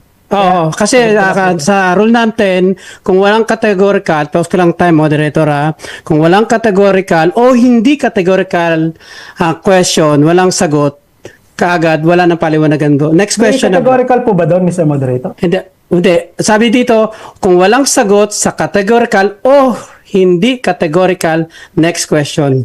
Hindi po. Hindi, kung hindi po categorical, dapat ko pong sagutin talaga yon. Kasi Hindi po, hindi categorical. nag-agree po kasi kayo sa rule number 3. Baka na-misinterpret niyo lang po yan. Basahin ko po kung walang sagot sa categorical or meron dito or hindi categorical. Ibig mo So sabihin, wala po lahat- kayong nabasa. lahat Next kailangan question na po. categorical, ganun. Ganun No, po no. lalabas. Oo. Lahat kailangan categorical. No. Categorical or hindi categorical. Basahin niyo po yung rules. Gusto niyo po Sige po, sige i-share. po. Ituloy na lang po natin, tapos i-ano nyo na lang. Sunod na tanong, Next question, bro. Sa Mateo chapter 25, the whole chapter, Opo. no? Yung mga hindi gumawa ng kabutihan ay kambing. Yung mga gumawa ng kabutihan ay mga kardero. Dahil hindi sila gumawa ng kabutihan, na doon sila sa apoy na walang hanggan. At itong gumawa ng kabutihan ay may eternal life. Ang tanong, bro, sabi mo without cooperation, bakit kailangan pa sila gumawa? Nga sabi mo without cooperation, yung salvation. Sagot po. Kasi po, Father, hindi naman po nire-require yung gawa sa salvation. Hindi, kagaya ng pagka-frame ng tanong nyo, parang ang implication nun, kailangan requirement ang gawa sa salvation. Hindi po ganun ang tinuturo ng Matthew 25. Kagaya nga po ng pagka-explain ko, sila po ay mga tupa, nag-inherit. Yung nag-inherit po sila dahil sila po ay anak. At sila po ay pinili na before the foundation of the world, Ephesians 1. Kaya naman sila gumagawa ng good works dahil po sila ay sumasampalataya. Sila po ay tupa. Bunga po ng pananampalataya nila yon. Yung mga hindi naman po sumasampalataya, wala talagang fruits yun. Pero minsan may gawa sila pero it cannot please God because wala silang faith. Without faith, Saan it is impossible mababasa? to please God. Bro, saan mabasa sa Mateo 25 na wala silang faith? Na Ayun tinatawag, saan mababasa na wala silang pananampalataya? Sa'yo lang ba yan or nandyan yan sa Mateo chapter 25? Clarification po, Mr. Moderator. Sige. Anong clarification? Ano po doon ang tinatanong ni Father? Para lang po malinaw, no? Mateo Ito, 25, yung goat, sabi mo, yung goat po ba? Yung goat Oo. po ba Teka lang, tinutukoy niya, Father? Teka lang, Yung goat po ba? teka lang, Yung bro. goat Teka lang. Yung Sige, goat. Okay, sige. teka lang, bro. Yeah. Father Darwin, pakiulit po yung tanong nyo para po ma-clarify natin yung tanong at masagot po ni Pastor Erwin. Pakiulit po, Father Darwin. So, sa Mateo 25, malinaw na malinaw, kilala nila si Kristo. Panginoon. Oh, at hindi sila naligtas. Kung totoo itong one saved is always saved, dapat maligtas itong Mateo 25. So, ang tanong ko, mababasa ba sa Biblia na yung mga kambing ay hindi na nampalataya sa Diyos? Sa talatang iyan? Nababasa ba? Clarification po, Mr. Moderator. Father, ano po yung verse na tinutukoy nyo na Yung sabi 25. nilang Panginoon? Mateo 25. Anong verse po? Anong verse doon? Yung sinabi niyo po, Sabi niya- tumatawag sila ng Panginoon. Hindi. Sa Mateo 25 na tayo. Oo nga Sabi, po. Anong verse po doon? kailan ka ba Panginoon? Sa Mateo, the whole 31? chapter na yan. Sabi, 31 po? kailan 25? Okay po. Ikat mo na Verse yung 31. ano? Verse Ikat mo na 31. yung ano natin. Ako. Sabi niya, Okay. Panginoon, kailan ka ba? Tumatawag sila ng Panginoon. Yeah, okay. No. Sige po, nakita ko na. Opo. So, kung sasabihin mo na wala silang pananampalataya, kung may pananampalataya sila, itong one save is always saved, hindi to totoo. Kung sasabihin mo din na wala silang pananampalataya, saan mabasa na wala silang pananampalataya? Dahil nung unang teksto mo, wala ka mabasa, personal interpretation mo lang. So ngayon, sa Mateo 25, saan mababasa na itong mga kambing walang pananampalataya sa Panginoon? Clarification, Mr. Moderator. Medyo dalawa na ata yung narinig kong tanong. Ang sasagutin ko lang po yung dulo, para lang po marinaw. Yung dulo. Dulo lang po Okay, muna. sige. Pwede, sige. Saan 1 mababasa minute. na wala silang pananampalataya? Hindi po mababasa verbatim. Okay? Okay, Pero so po, wala ka pong sagot doon kung saan mababasa, no? So Hindi, tatakbo po hindi tayo po, sa rule number 3. Hindi po, Kung walang Father. sagot ng hindi categorical, next question agad ho. Hindi po, So saan consider po ang yan tanong next niya, question Hindi po. categorical, Mr. Moderator. Categorical Tanong niya or saan? hindi categorical. My God. Pwede ko i-share dito yung ano. Father, yung ano ba ang rules. parang nagugulan ata si Brother Fred doon sa natin, sa rules. Kasi nakalagay wala dito na tayong sa... masasagot pagka ganyan. Sige. Wala na ho tayong masasagot pagka ganyan lang. Hindi kasi wala kang maisagot, wala kang mabasa, ibig sabihin wala kang sagot. So next question po yun. Hindi po. Kasi hindi. ang pinaka sabi mo nga ang tanong mo dun sa dulo kung saan mababasa. So yung sagot mo is wala. So next question po. Wala mababasa. Hindi na po pwede mag-explain. Sunod na. Hindi na po Next pwede question mag-explain. Teka lang po, Father. Hindi na po pwede mag-explain, Mr. Moderator. Mag-read po kasi kayo dito sa rules na binasa ko eh. So, yun po, bago po kasi sinend ko po sa GC itong rules na to, Hindi ko rin kung po mayroon kasi kayong rule na yan eh. Hindi ko rin po maintindihan yung rule na yan. Di ba? Okay, sige. Father. Next question, Next question bro. po, Father. So sabi mo kanina, kahit magkasala, maligtas. Totoo ba yan? Objection, Mr. Moderator. Okay, objection, bro. Actually, wala po akong sinabing ganun. Kahit magkasala ka, ligtas ka, wala po akong sinabing ganun na verbatim. Anong sabi mo? Baka na misread lang ako ni Father. Ang sinabi sige, ko po, sige. tayo po ay nananatiling makasalanan. Okay. 1 John 1:8. Pero bagamat tayo nagkakasala, tayo po ay patuloy na nalilinis sa ating May kasalanan. Yan po may ang counter aking- objection. May counter objection yata si Father Darwin. Ang counter objection, bro, Father? May counter ka or nag-next question ka na lang? Dahil hindi niya sinasabi na kahit magkasala, maligtas pa rin. Hindi po ganun ang Okay. pagkasabi ko. So, Okay, sige. hindi yun. Wait lang po So, moderator's time po para sa pagsasayos ng debating ito at sa ating ay magmo-moderate lang po muna ako sa inyo. So, may objection po at may counter si Father Darwin. So, ang mangyayari nito is nagka-objection siya dahil hindi siya sinabi. Siguro, Father Darwin, paki-refresh yung tanong mo, Father, para linya niya yung isasagot niya, Father. Paki-refresh po. Tapos tuloy natin yung time. So, sunod na tanong, bro. Dahil sabi mo, one save is always save. No? At paano itong mga dahil wala kang talata na sinasabi na itong kambing, itong mga fake na mga prophet. Meron ka bang talata, bro, na nagsasabi na wala silang pananampalataya? Meron, wala? Itong mga kambing, walang pananampalataya. Meron Itong po. mga faith. Meron po, Father. Meron pala. po. Pero, hindi po verbatim kagaya ng sinasabi nyo na yan. Kundi, sabi ko nga po kanina sa Matthew 7, kung uunawain natin mabuti, sila po ay false prophets. Paano po magkakaroon ng pananampalataya ang false prophets? False prophets nga po sila. So, yun po ay definitely the logical conclusion of the verse.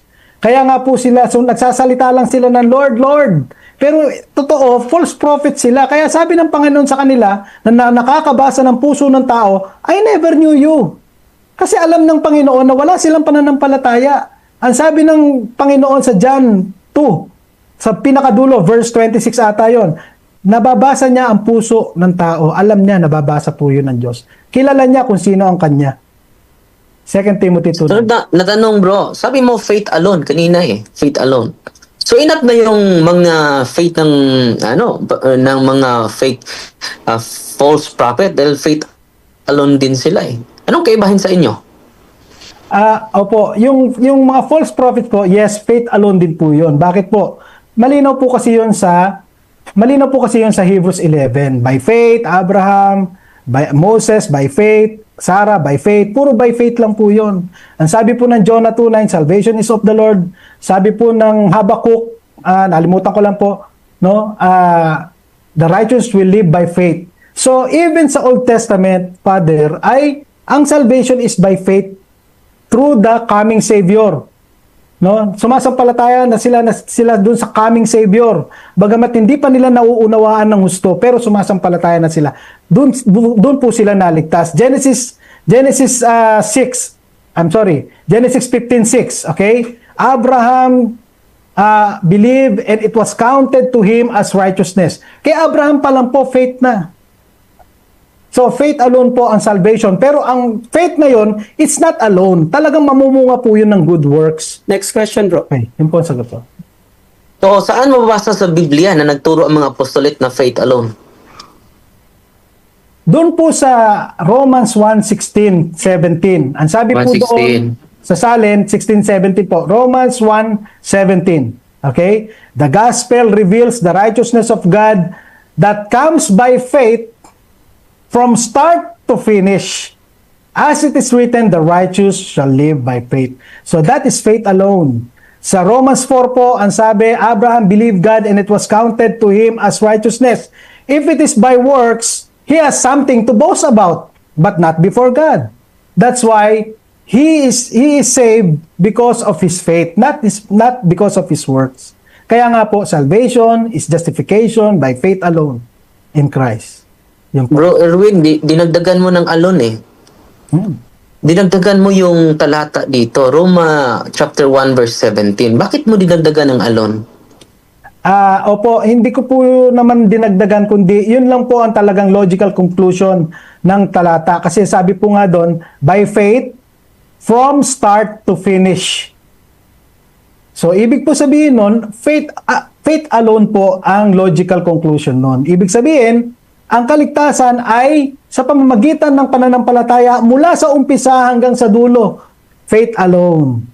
So, For salvation. But, sabi ko nga po kanina, Father, yung totoong saving faith na yon, mamumunga po yon ng good works. Yun po ay bunga na lang. Hindi po yun ground ng ating salvation. Yun po ay fruits ng ating salvation. so aminin mo ngayon na walang term na faith alone sa Bible? Yes or no? Ay, meron po. Saan? On the negative. Okay? James 2:24. James Sabi doon, 2:24. no? Sabi po doon, not justified not by faith alone. Okay? Pero, ito po ang difference. Yung James 2:24, hindi po yun about justification in the sight of God. Kundi yun po ay vindication of one's saving faith in the sight of men. Ang context po noon nasa verse 18. Sabi ni Santiago, "Show me my faith, I will show you my faith by my good works. Show me your faith by your works, and I will show you my faith by my works." Show me, magpakitaan tayo. Sabi niya sa verse 10, as verse 12, "So speak and so act." Hindi lang pwedeng basta magsalita ka lang. Kailangan makita rin yung gawa para mapatunayan mo sa iyong kapwa. Bakit? Hindi naman nakikita ng kapwa yung puso mo eh. Hindi niya nakikita yon. Ang nakikita lang ng kapwa yung labas. Pero ang Diyos, alam niya. Alam niya, ang laman ng puso mo. Dahil in the first place, siya naglagay sa iyo ng faith. Siya nagbigay sa iyo ng faith as a Next gift. question, bro. Next question. Thank you. Sunod na tanong, itong James chapter 2 verse 24. Not by faith alone, contrary po ito sa position mo. Sabi mo faith alone, contrary po ito. Sabi, kinukuot mo ito. Mabasa natin yung contrary sa'yo. So bakit ka nagpatuloy na contrary naman itong talatang itong i-quote mo, James chapter 2 verse 24. You see that a man is justified by works and not by faith alone. So, ang tanong ko, bakit kinukontra mo itong talatang ito? Ay, hindi ko po kinokontra, Father. Kung di, pinapaliwanag ko po na yan po ay hindi tungkol sa salvation. Hindi po yan justification in the sight of God. Yung pong justification in the sight of God nasa Romans 3:20, no? By the works of the law no flesh shall be justified in his sight. Yun po ang judicial justification, yun po ang salvation. Pero yan pong nasa James 2:24, yan po ay vindication or justification in the sight of men. In the sight of men po yan. Hindi po yan para sa Diyos, para sa tao. Kaya nga po ang context niyan, verse 18, show me your faith and I'll show you my faith. Yun po ang ibig sabihin niyan, Father. Hindi po yan tungkol sa justification before God. Yun po ang sagot ko. Sabi mo, hindi po ito kaligtasan. Pero kaligtasan po ito. I-connect natin sa James chapter 2 verse 14. No? What does it profit, my brethren, if a man says that he has faith but not works, can his faith save him? So it is all about the salvation. Bakit sabi mo, yung justification nito, it is not about salvation. Pero i-context natin, it is all about salvation. Di ba po? Hindi po. Kasi ganito po yan, Father. Yung pong sinasabi niya ay dead faith. Sabi ko nga po kanina, kung ang tao nagpo-profess lang na siya may pananampalataya, pero talagang wala tayong makitang fruit sa kanya. Wala siyang works of love. Okay? Yun po ay hindi saving faith. Yun po ay dead faith. Yun din po sinasabi ni James. No? Kung walang works, that is dead. It cannot save you. Hindi talaga makakapag-save po yung dead faith. Okay? Ang totoong saving faith ay na active. Verse 22. Nandyan. Active, buhay. Yun po, nakakita po dahil buhay dahil gumagawa siya. Kagaya na ipinakita ni Abraham nung inoffer niya si Isaac sa verse 21. Yun po ang totoong saving faith. May bunga. Yes, next question po. So, itong faith alone, example ba ito sa dead faith? Walang gawa eh, faith alone. Di ba? Sample po. Kasali Apo. ba kayo sa dead faith? Ay, hindi po, Di ba hindi po? po kami, hindi po Ah, kami hindi po kasali kasali. doon at hindi po yun faith alone. Hindi po yun faith alone na kagaya na sinasabi namin sa justification.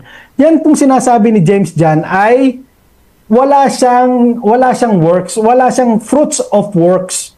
Dead faith. Yun po ang ibig sabihin, yun po ang exact term, dead faith. Kasi nga po patay. Hindi po saving faith yun. Kasi hindi po talaga siya faith in the first place. Peking faith po siya. Nagsasabi lang sa bibig, pero wala naman talaga sa puso. Kaya nga wala siyang maipakitang gawa. Kaya hindi po talaga makakapagligtas yun, Father. Ang makakapagligtas, yung totoong saving faith na nakikita ng tao na namumunga. Although hindi rin po perfect, Father. Hindi rin po perfect. Kaya ang ating ground ng salvation ay hindi po sa gawa. By faith alone in Christ. Dahil siya po ang naka-perfect. Kine-credit lang po sa atin yon. By faith sa Kanya. So ano ba ang hahatulan base sa banal na kasulatan po sa pagbalik ni Kristo? Ang atin bang gawa o ating faith? Base sa Biblia. Base po sa Biblia, ang hatol po para sa mga Kristiyano ay judgment seat of Christ. Yung ating pong mga gawa na ginawa sa laman. Upang tayo po ay bigyan nga po ng reward, Father. Hindi po para tayo i-condemn. Kasi nga po, sabi ko nga po sa presentation, yung ating pong mga service sa Panginoon, meron po yung kaakibat na reward pagdating niya. Pero hindi po yun pareho sa eternal life. Ang eternal life po, malinaw. Ephesians 2:8-9, Titus 3:5, 2 Timothy 1:9, wala pong kasamang works. Only by faith. Okay? So, magkaiba po ang eternal life sa reward. Sunod, kung hindi siya mag-endure, maliligtas ba siya? Yes or no? Clarification, Mr. Moderator. Okay. Pwede po bang malaman lang kung anong verse yung tinutukoy ni Father? Kasi wala siyang binigay na verse no? Kaya medyo wala akong reference nung ginagamit niya. Pwede po Pero bang sabi malaman mo lang? dito, always dapat mag-endure. Wala po kayong verse One na gagamitin, save, Father. One save, always save. So kahit hindi siya mag-endure, maligtas pa rin? Mr. Moderator, can you Dito ako sa, rule ano, that out? sa topic mo Teka lang po ha. Pina-clarify ko lang po kung may verse ba siya Okay. o wala. Kung wala, sasagutin ko na po. So nagtatanong siya bro dun sa topic bro. So wala siyang Sa sinabi topic ko dun eh. sa verse. Sige, sige. Wala po sa topic. Okay. At least It's klaro lang po always. kasi gusto kong sagutin ng tama. Okay, Wait sige po, lang. Father, pakiulit po. Always save. Okay. So, yung tanong ko kanina na kapag hindi siya magpatuloy, maliligtas pa ba? Sabi mo kanina, yes, di ba? Hindi po, wala pa ako kasi nasabi. Kundi, kinlaro ko po kung anong verse yung ginagamit niyo dyan sa tanong niyo. Kanina, di ba kanina, sa unang tanong ko, kung hindi siya magpatuloy sa pananampalataya, maliligtas pa rin. Ay, hindi po ganun ang pagkaka-frame ng tanong kanina, Father. Yung unang tanong ko, kanina. Hindi po. Ang una po niyong tanong sa akin, no, yung bang faith ay, kung wala na siyang faith, ang sinagot ko po doon, ang faith po hindi nanggagaling sa atin, bigay po yun ng Diyos. Tano Yun po ang basa sinagot na ko. galing sa Yung ngayon Diyos naman yung po ang faith? tanong nyo, endurance. Bro. Iba naman po yun eh. Saan mabasa sa Biblia? Dahil nakita ko, puro opinion mo yung mga sinasabi mo eh. Kung tatanungin kita, Mateo City 21, saan mabasa? Wala. Na may pananampalataya sila. So ngayon, ang tanong ko, gusto ko galing sa Biblia. Saan mabasa sa Biblia na kahit hindi magpatuloy, always, isa lang, one save, always save. Saan mabasa ba ito sa Biblia? One save, always save. Clarification, Mr. Moderator. Kasi ang una ko nadinig, saan mababasa ang Biblia Hindi, bro. kung hindi magpatuloy? Tapos naging one save, always save. Ano po doon sa dalawang yon? So, yung pangalawa. Yung one save, always save. Okay. Okay. Ang sagot ko po, Father, wala po kasi title po yan ng doktrina. Okay, wala bro. Next question. Title bro. po kasi yan. Wala siyang masagot. Okay, next So, question. aaminin mo itong title o doktrina ninyo, wala ito sa Biblia? Yes, yung title po. Kagaya rin po Wala. ng Trinity, wala rin po sa Biblia yung Salamat. Trinity. Oo. Yung purgatory nyo, wala rin po sa Biblia yung purgatory. Umabot ka sa ano eh. Hindi, ibig sabihin po, inahalin tulad ko lang Lumabas po ka na ito, sa Father. tayo. Teka lang, Sumasagot teka lang, pa po bro. ako, no? Sumasagot pa ako. Teka lang. Moderator's time. Nasa rules lang ako, pinatutupad ko lang yung rules, bro, no? Out of topic is not accepted, bro. So, Po, next nag-explain question, lang po. Father. Parallel lang po yung parallel. Sunod. Okay. Kahit nagkasala bro, makapasok sa kaharian sa langit? Yes or no? Opo, bakit po? Kasi parati po nakataklob ang perfect righteousness ng Panginoong Jesucristo sa mga ligtas. Ang basis po ng kanyang salvation, hindi sa kanyang righteousness. Kaya nga po sabi ng Titus, no? Not a righteousness of my own, Philippians 3 po pala, no? Not a righteousness of my own that comes from the law. Okay? Kundi the righteousness that comes by faith, Philippians 3:12. Okay? Doon po, yun po ang basis sa salvation, hindi po yung kanyang righteousness. Nagkakasala pa ho kasi tayong mga Kristiyano dahil nga po tayo nasa laman pa. 1 John 1:8, 1 John 1:10. Mr. So, Time. Sorry, nabutan ng time. salamat bro. Salamat po, Father. Alright. Ganda ng tanungan. Mainit-init pa ang tanungan at saka sagutan. Okay. Gusto nyo na po bang dumiretso, Father Darwin? Sige, Yung, sige bro. 30 minutes? Okay. Pag nagseta ka na po, tayo mag-start na rin po. So, magandang gabi po mga kapatid at pag-ibig at kapayapaan ni Kristo ay maghari sa atin. At ito po yung pinaka-example, itong doktrina ng ating kapatid na isa po ito sa mga maling aral po. Once saved, always saved. At binabalik lang natin sa kanila dahil yung kanilang doktrina ay saan mababasa sa Biblia. Hindi naman yun stand natin dahil Bible and tradition and magisterium po tayo mga Katoliko. So mismo sila hindi pala inaamin ng ating kapatid na wala ito mabasa sa Biblia. No, once saved, always saved. It is a false hope mga kapatid. No, delikado nito na binibigyan ka na ng false hope ng mga kapatid natin. Maliligtas ka kahit magkasala naman tayo, perfect naman tayo. It is a false hope. Dapat mga kapatid, let us always abide para maligtas tayo. Mababasa na natin yan sa Biblia. Sabi niya, kapag may pananampalataya ka, maligtas ka. Kaya nga, tinanong ko, itong Mateo chapter 7. No. Mateo chapter 7 verse 21. Babasahin natin. Ito po. Not everyone who says to me, Lord, Lord, shall enter the kingdom of heaven, but he does the will. Ito he does the will. So may gawa. Sabi niya, no cooperation daw. Dito, he does the will of my Father. No, kita ninyo? Kukuha sila ng mga talata pero hindi buo. No, totoo naman. Ang doktrina ng ating simbahan is salvation is already but not yet. Yan po yung summary sa CCC, Catechism of the Catholic Church. The salvation is already but not yet. Ito Matthew chapter 7 verse, makikita natin kung totoo na once saved, always saved, maligtas ito. Dahil tumatawag ng Panginoon, may definition siya, may dead faith. Therefore, faith plus good works, yan po ang living faith. Ang sa kanya is, faith, panghuli na yung work. Hindi pwede yun. Dapat sabay yun. No? Nandito, not everyone who says to me, not everyone who believes, di ba? Tumawag na sa kanya ng Panginoon eh. So, naniwala ito sa kanya. Shall enter the kingdom of heaven. Hindi makapasok. But he who does the will of God. Ito po. Sabi niya, no cooperation daw. Paano na ito? No. Kailangan, he who does the will of my Father who is in heaven. Patuloy nating babasahin mga kapatid. Delikado po ito Ito po ay matatawag natin hindi sa Diyos po itong doktrinang ito. Once saved, always saved. Hindi po ito sa Diyos. No? Sabi dito, On that day, many will say to me, Lord, Lord, did not prophesy in your name? Sasabihin niya, wala itong pananampalataya. Sunod kong tanong, saan mababasa na wala itong pananampalataya sa talatang ito? Bakit sinasabi na walang pananampalataya ito? Para maka-ipsot siya, makalusot siya sa faith alone. Ano ba yung faith alone? Wala nang iba.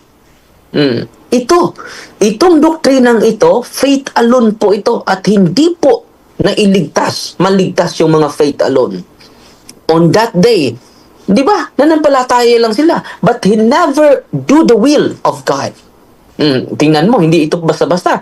Nag-prophesy in your name, naghumiliya pa sila, nag-preaching pa sila. Sasabihin niya na wala itong pananampalataya.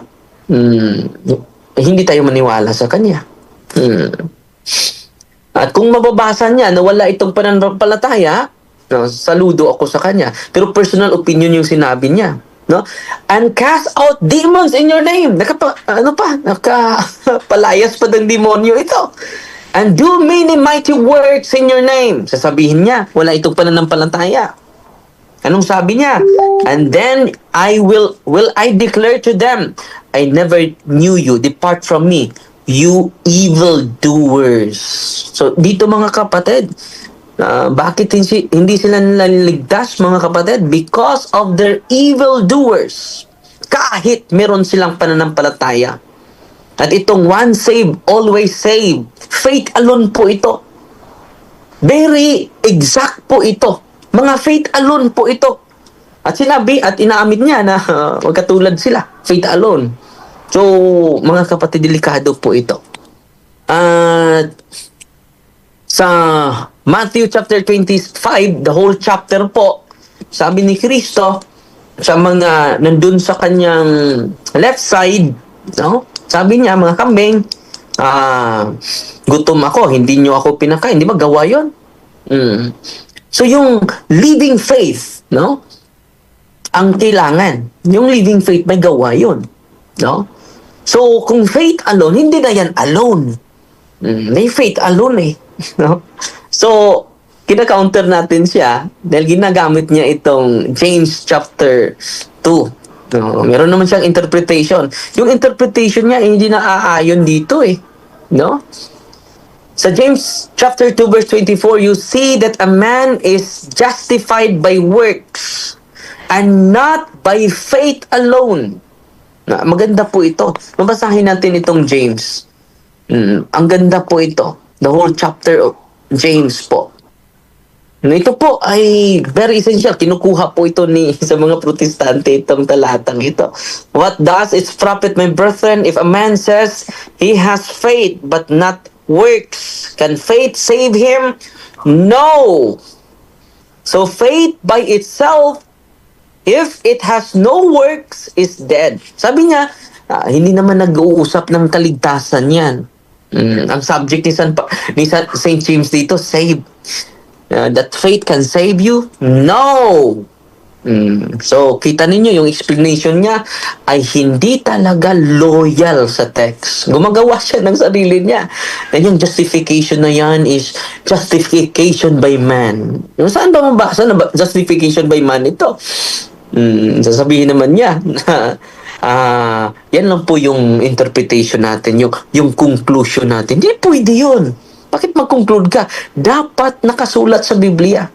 You believe that God is one? Faith alone, ha? And even demons believe and shudder and trembling. So, delikado yung faith alone. Tinuturo nila ng demonyo. Naniwala din eh. Sasabihin mo walang pananampalataya ang demonyo. Nandito, biblical yun eh. At sabi niya, hindi kailangan ng gawa yung salvation. Totoo naman, yung salvation galing sa Diyos.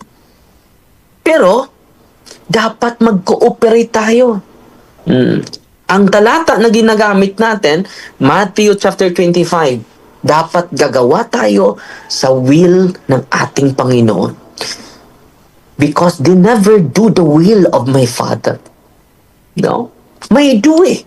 No? At sa huling panahon, sa huling hukom, sabi ni San Pablo, huhusgahan tayo hahatulan tayo, at inaamin naman niya, hahatulan tayo sa Panginoon sa pamagitan ng ating mga ginagawa dito sa mundo. So, importante yung gawa, mga kapatid. At yung mga hindi gumawa ng mabuti ay kambing. Faith alone yun. Delikado po yung faith alone. Maging kambing ka eh. No? Kaya nga, sinusundan ko siya. Saan mababasa sa Biblia na nagturo ang Diyos na faith alone? Wala tayong mababasa na faith alone. No? Yung talata niya, itong talata niya, sinusundan natin. Yung Roma ba yan? Wala naman, dinagdagan niya yung alone. Mabihira talaga. Kapatid, huwag mong dagdagan yung banal na kasulatan, kapatid. Wala talagang faith alone. No? Yung faith alone, by negative, hindi naman sumasang-ayon sa preposition natin. One save, always save. Kung totoo na one save, unang maligtas, mga kapatid. Itong Mateo chapter 7 verse 21. Maliligtas ito. Ito yung pinatunayan niya, mga kapatid. Dahil faith alone lang eh. So, itong Mateo chapter 7 verse 21, may pananampalataya ba? Grabe. Ang demonyo may pananampalataya din. Faith alone. Delikado po. No? Saan mabasa na demonyo maligtas? Hindi yun maligtas yung demonyo. So, delikado po itong faith alone connected sa one saved, always saved. Wala pong mga apostol, tinanong ko sa kanina, na mamamasa ba ito? Ni one saved, always saved? Inaamin, mabuti naman, inaamin niya. Wala ito. Sa talata, at umaabot na siya ng purgatorio, hindi naman topic natin yung purgatorio. At hindi naman, hindi din yung ating posisyon na Bible alone tayo. Sa kanila yan eh. So, ibibalik natin. So, natuturo sila na wala sa Biblia. Di ba? So, delikado po ito. Nagtuturo silang wala sa Biblia. So, ngayon, itong faith alone and one save, always save, mga kapatid, dapat maligtas yung mga kambing. Dahil faith alone yun eh. No, naniwala sila sa Panginoon. At sabi mo, no, not by work. Not by works. Ito yung ginagawa nila. So, yung mga faith alone, biblical pala. Delikado po. Yung sobra tayong, kumpiyansa na 100% maliligtas tayo. Even Saint Paul, ha? Sabi ni Saint Paul, bisan kahit siya, no? Pwede pa siya ma-disqualified. Ginamit niya ang, ito yung inuulit niya eh. Sundan lang natin. Romans chapter 8 verse 1, sabi niya, there is therefore no condemnation for those who are in Christ. Sabi niya. So, hindi na tayo hukman. Wala na tayong condemnation eh. Hindi totoo yun. I-reason natin sa sa Romans chapter 2 verse 8 verse 2. No? Contrast po yan sa kanyang nasa isipan. For if you live according to the flesh, kung mamumuhay tayo sa laman, you will die. Mamamatay tayo. Di ba? Sabi niya, no more condemnation. Hindi ka makondemn sa eternal punishment. Yun, ang punto. Pero wala bang hukom? Hindi sinasabi na hindi na tayo hukman. Hindi na tayo hahatulan. Sabi nun, no condemnation. Meaning, kapag magpatuloy tayo hanggang sa huli, kaya nga, tinanong ko siya eh. Bro, kung hindi siya magpatuloy sa pananampalataya, maliligtas ba siya? Maliligtas pa rin. Maliligtas pa rin. Para makarga niya ito. Pero anong sabi ni Kristo? Maligtas ba? Hindi po. Yung hindi magpatuloy. If anyone does not abide in me, hindi magpatuloy ha? He is thrown away like a branch and withers, and the branches are gathered, thrown into the fire and burned. So, yung hindi magpatuloy, mga kapatid, na si Kristo na nagsasabi nito hindi totoo yung sinabi niya, one saved, always saved. Hindi po yun biblical. At inaamin naman niya. So dito mga kapatid, dahil inaamin niya na hindi po ito biblical, once saved, always saved. So therefore, nakatulong siya sa aking negative stand. No? So, sa sunod, additional mga kapatid, yung gamit din niya. Yung yung panghuli ko na tanong, no? Dami niyang talata kasi, no? Sa Revelation chapter 21 verse 27, yun yung panghuli kong tanong na kung may kasalanan tayo, makapasok ba tayo sa kaharian sa Diyos?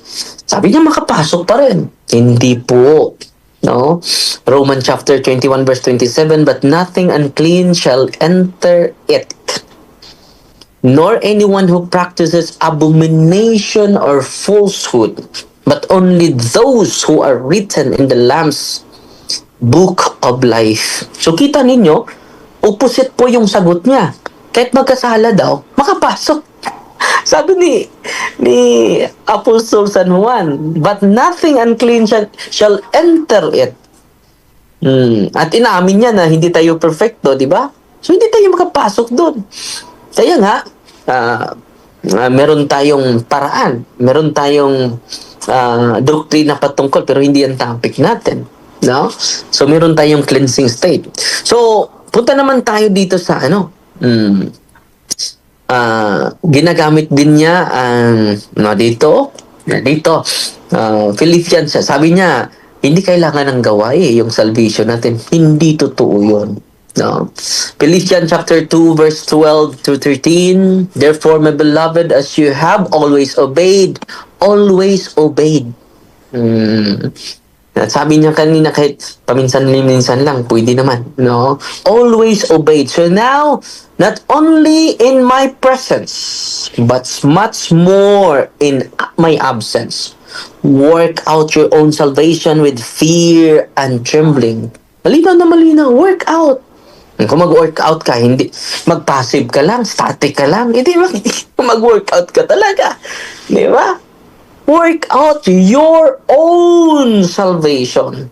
Hindi sinasabi niya, don't work out your own salvation. No. Your is possessive. Atin, subjective salvation po. Di ba? At yung ginagamit niya, mga kapatid, na work out for your salvation, the idea is that believers should live out, no, always obeying, always keeping the commandment. Perseverance. Hindi pwede yun. Naniwala ka lang. Hindi ka naman nagpatuloy. Maliligtas ka ba? Si Kristo ating pasasagutin. Mateo, Kapitulo 24:13. Basahin natin. Ito, maganda po ito. Opposite po ito sa once saved, always saved. Opposite po to. But he who endures to the end, will be saved. No? And many will fall away and betray one another and hate one another sa huling mga araw. So, itong once saved, always saved, it is a false hope. No? Sigurado ba kayo lahat ng baptist na mag-persevere? Na sana mag-persevere. Kaya nga, maligtas tayo subjectively. Two kinds of salvation, mga kapatid, sa turo ng simbahan. Objectively, ligtas na tayong lahat. Pero subjectively, dapat i-work out pa natin. Yan sabi ni Apostol San Pablo. Malinaw na malinaw yan. Dapat mag-endure pa tayo.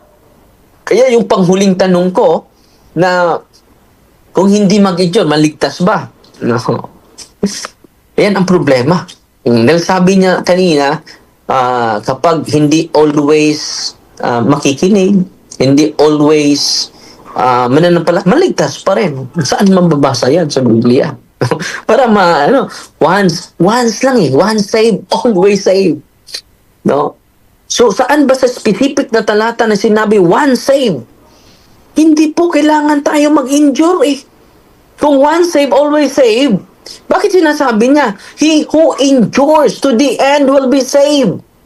Di ba? Bakit mag-endure pa tayo? Hindi na kailangan mag-endure. Dahil one save, one act.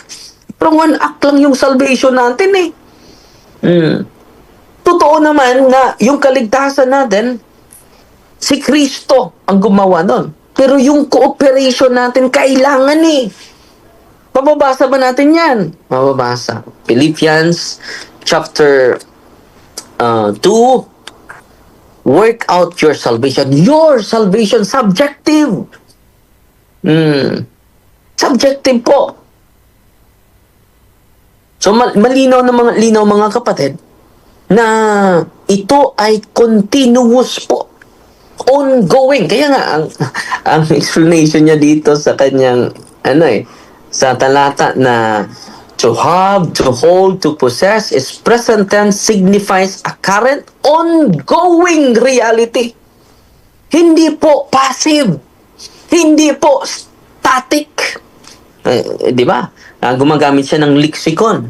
Iko to have, to hold, to possess, eternal life. At dito sa ibaba, present tense po yan. Whoever believes has eternal life. So, ang tanong niya dito, ngayon, meron ba tayong eternal? Yes or no? Objectively, meron. Pero subjectively, ongoing reality pa yan. Nandyan sa kanyang referensya. Anong tawag yung referensya? Ito po, sa Greek lexicon. To have, to possess. Present tense po. Signifies a current, present, and ongoing reality. Ongoing, it is continuous. Hindi dapat mag-stop. Hindi dapat one save ito. No? Always save, dapat ito. Hindi lang once. Multiple. Dapat pagsisikapan natin araw-araw. Ano sabi ni San Pablo? Ito po, yung sabi ni Apostol San Pablo. Mismo siya, pwede ma-disqualify. No? Kung hindi siya magpatuloy. Dito mga kapatid, unahin muna natin yung Hebrew chapter 10 na ginagamit niya. Hebrew chapter 10 verse 14. For by a single offering, He has perfected for all time. Ano ba yung na-perfected? Tayo ba? Hindi! Yung kanyang gawa ni Kristo sa pagligtas natin. Those who are being sanctified. Ang ginagamit dito is being sanctified. Ano ba itong being sanctified, mga kapatid? Itong being sanctified, mga kapatid, it is present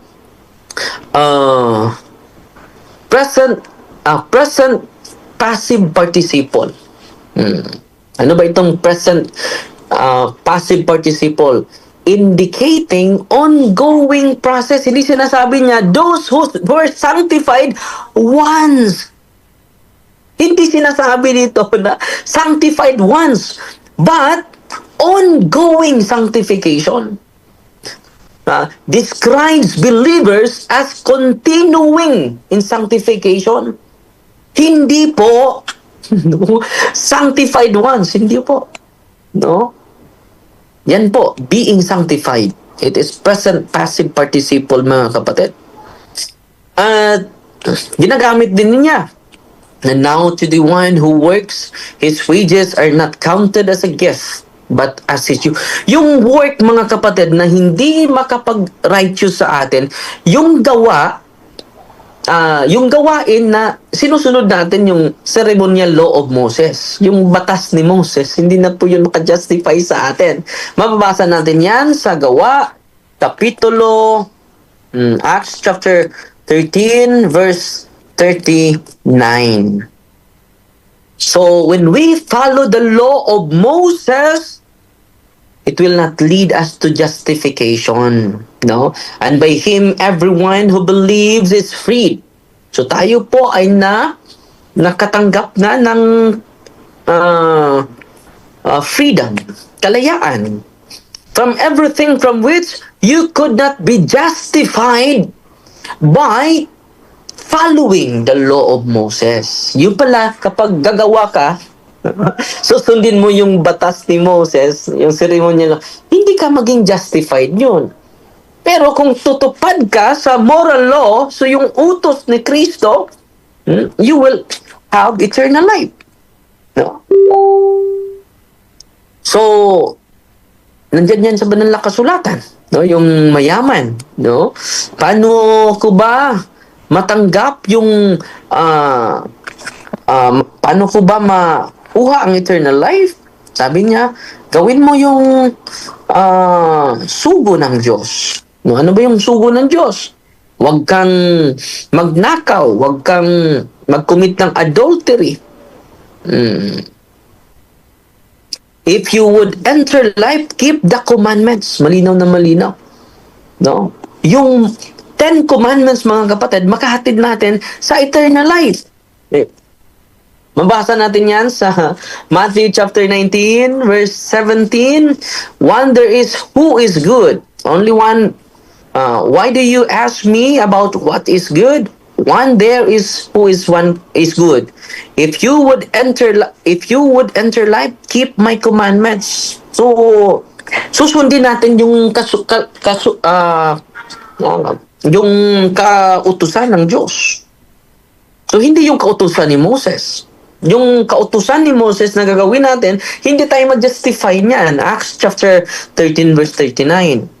If you would enter life, keep the commandments. Yung 10 commandments, you shall not kill, you shall not commit adultery, you shall not steal, you shall not bear false witness, honor your father and mother. Yung 10 commandments po ito. No? If you love me, keep my commandments. No? Hindi po faith alone. Hindi sinasabi dito na okay lang ha, faith alone. Sinusundan ko siya. Saan ba? Ginagamit na yung Roma. No? Pagsunod ko, wala namang alone. Faith lang. So kung hindi mo sila susundan, kung hindi natin ito haharapin ang mga kapatid natin, maraming Katoliko na makikinig sa kanila. Meron silang Bible alone. Ang dami ng alone nila. No? May faith alone. Hindi na yan alone. No? Multiple na eh.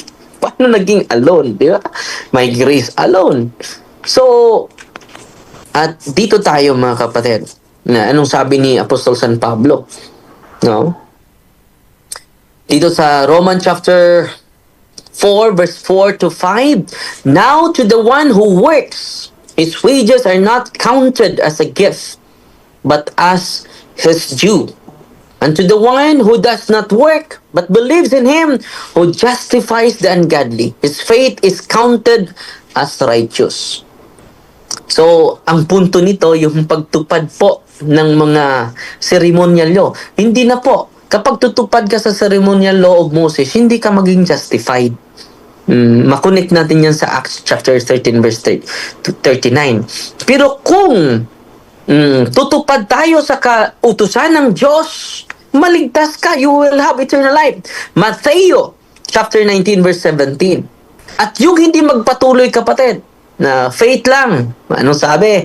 Roman chapter 11 verse 22. Otherwise, thou also shall be cut off. So, puputi uli ng Diyos. Yung hindi magpatuloy, delikado po. So, hindi po one save. Wala po one save. No? Kailangan ongoing po yung ating endurance. Hindi po yung pagpako ni Kristo, one time po yun. Perfected for all time yun. Pero tayo, being sanctified. Being sanctified is present passive participle. Meaning, ongoing po. It is passive participle. Ongoing po. Hindi po siya static. Hindi po siya stagnant. Ongoing nga eh. No? Pero sabi niya, kahit hindi always, yung pananampalataya mo, okay lang. Kahit hindi always makinig. So, yung mga talatang ginagamit niya na nandito po ito, whoever, sasabihin niya, nandito naman, na maniniwala sa Panginoon. Yung believe is verb po yun. Ano ba yung verb? Action word. Hindi po yun passive, mga kapatid. No? So dito mga kapatid, yung mga talata niya, truly, truly I say to you, whoever believes has eternal life. Ito yung sagot ng simbahan, mga kapatid. Salvation is already but not yet. Yan po. At anong doktrina ng simbahan patungkol sa mga assured na? Ito po delikado po ito. Anong sabi ng simbahan sa 100% na ligtas na tayo? Ang sabi ng simbahan, mga kapatid, ito yung sabi niya. No? Maganda po itong sinabi ng simbahan. No? So, the Catholic Church does not teach that salvation is merely past tense. We have been saved, justification. We are being saved, continuous sanctification. And we hope to be saved, glorification. Salvation is already ours in Christ, but the final consummation depends on persevering in God's grace until the end. Matthew chapter 24 verse 13, mga kapatid. So dito, mga kapatid, makikita natin na ang salvation natin kailangan may endurance. No? Kung walang endurance po, delikado po 'yon. Mangyayari po ang Matthew chapter 7 verse 21. Naniwala lang sila pero hindi sila nag-endure. Faith alone lang pero walang gawa. No? Meron naman silang gawa. Pero sige. Maraming salamat, Father Darwin. At ang ganda po ng inyong nilatag. Shoutout ko lang yung mga nanonood sa atin sa live sa TikTok at nandamin po nila sila Felix Soriano, Mahiwaga, Mary's Daughter, Genusu, Codename, Noel Perfecto, Temple of God, John G. Travena, and Cassie 28 at Sister Ann. At sa Facebook naman po si Silvia Roa. At ang kaibigan natin na si Jared Almasora, nagpapasabi po siya, pakisabi kay Pastor, debate kami sa susunod. Yan po ang message ni kaibigang Jared Almasora. Okay, next, diretso na tayo. Brother Erwin, nandiyan ka pa ba? Sorry po, nakamute pala ako. Tsaka, Okay. Sige, okay lang. Sige pa. Sige, pagka pwede na. Okay, so, meron kang 30 minutes na question, bro. Pag nag-start ka ng magsalita, 25 minutes, bro. 25 minutes. 30 po, Father, kanina po 30. Parang yan yung Patutukan na? intuition. Yun yung kinler niya kanina sige. pa, Father Darwin. Sige, 30 minutes. Start na po ba? Sabihin niyo po, Mr. Moderator, pag start na, mag-time din ako. Sige, bro. Pag nag-start ka, mag-start na yung time. Okay po, sige po. Thank you po, Father, sa inyong presentation. No? So, ang una ko pong tanong, no, kasi sinabi niyo sa akin, no, ang sabi niyo po, inamin ko na wala sa Biblia yung once saved, always saved. Ang sabi ko po, title po yun ng doktrina. Ngayon, ang tanong ko po, kailangan po ba mabasa yung title ng doktrina letra por letra sa Biblia bago maging totoo? Yes or no? Hindi kailangan. And then yun po yung majority na position ninyo, no? Bible alone, di ba? So hindi sa amin 'yan, sa inyo po 'yan. So hindi niyo 'yan magagamit sa amin dahil Bible, hindi kami Bible alone Bible, tradition, and magisterium po. Dapat mababasa ito dahil Bible alone kayo Sunod na tanong, kapatid. Salamat po, Father. So, dito naman po sa Matthew 7:21 to 23, yung po bang sinasabi nyo dito na sumasampalataya, which is mga false prophets kanyo, sumasampalataya, kilala po ba sila ng Panginoon nung sila ay sumampalataya o hindi? Ano po ito sa dalawa? Yung tanong mo, kapatid, ay hindi nababatay sa diskusyon natin. Ang diskusyon natin is faith alone. Question po, Mr. Moderator. Hindi faith alone at once saved, always saved. Question So, Teka lang, kilala ba sila? Father Darwin, may objection po yung ating Stop the time po, no? Naka-stop na time po. Okay, Salamat po, Mr. Moderator. Anong objection? Sige. Kasi po, kinocross-examine ko po yung talatang binigay niya. Siya naman po nagbigay nun nung Matthew 7:21 to 23. Siya po ang nagbigay nun sa presentation niya, kaya kinocross ko po siya doon. Yun po ang objection. Okay. Di, May nag-focus siya counter sa- ka ba? counter ako, Mr. Moderator. Nag-focus siya kay Kristo eh. Hindi naman si Kristo yung topic natin ngayon. Ang topic natin, tayong mga nanampalataya kay Kristo. So, sa Mateo chapter 7, verse 21, nanampalataya ito kay Kristo. Okay. Gets ko na. So, para sa akin, bro, kasi yung nilatag niyang topic, bro, nasa topic yung nilatag niya. Ang problema, bro, yung tanong mo wala sa topic eh. So, talagang pinapatupad ko rito ang rules dito, out of topic is not accepted, bro. Next question, bro.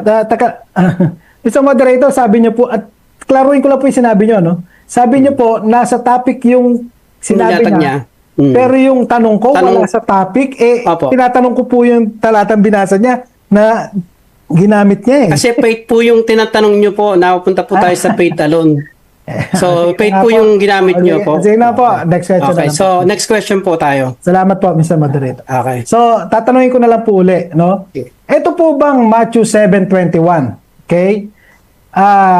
Sabi niyo po, ito ay sumasampalataya. Nasaan po doon, letra por letra, na sinabing sila ay sumasampalataya? Meron po ba doon letra por letrang sila ay sumasampalataya? Meron o wala? Mateo chapter... una-una, implied na po yun. Dahil gumawa sila ng Mr. milagro. Sorry. Implied. Yes, implied. Sorry po. Magbabasa tayo ng Objection, Biblia, objection, hindi objection, natin sorry. intindihin. Teka lang. May objection lang, Father. Objection, bro. Ano Mr. objection, bro? Moderator, kasi naguguluhan ako sa rules. Kasi po, categorical yung aking tanong. Oh, yeah. Okay. Dapat po, di ba, sagutin niya ng categorical? sige. Tama po ba? Guess ko na. Okay, guess ko. Guess ko, bro. Okay. So, ganun talaga, Father Darwin, ang rules natin na tinanggap nyo, sumagot muna kayo ng categorical, tapos po, bago magpaliwanag. So, pakiulit yung tanong, Stop time po, no, Erwin, Mr. Moderator? para naka-stop naman eh. Okay po. Pakiulit yung tanong para makuha ni Father Darwin kung alin doon yung categorical question. Pakiulit, bro, at Apo. sasagutin Salamat ni po, Father Mr. Darwin ang Moderator, sa categorical inyong- first and then paliwanag. Sige, pakiulit, Okay, bro. categorical po. Meron po bang mababasa doon letra por letra na yung mga nagsasabi ng Lord, Lord ay may pananampalataya? Meron po bang letra por letra doon o wala? Ano po doon sa dalawa? Litra por litra yun. Tumatawag nga ng Lord. Yes, meron. Yung Lord, Lord. Kapag wala ka pa matatatawag ka pa ng Lord. Di ba? Gagawa pa sila ng milagro. Nagpalaya sa... Kung hindi sila nanampalataya ni Kristo, hindi sila tumatawag. Yung tanong mo ay hindi naaayon sa ano eh. Dahil sa Matthew 7, malinaw naman, kahit hindi mo pipikit ka man, may pananampalataya sila. Dahil nakagawa sila ng maraming milagro sa pangalan mo. Hindi sa pangalan nila. Next So, question. meron.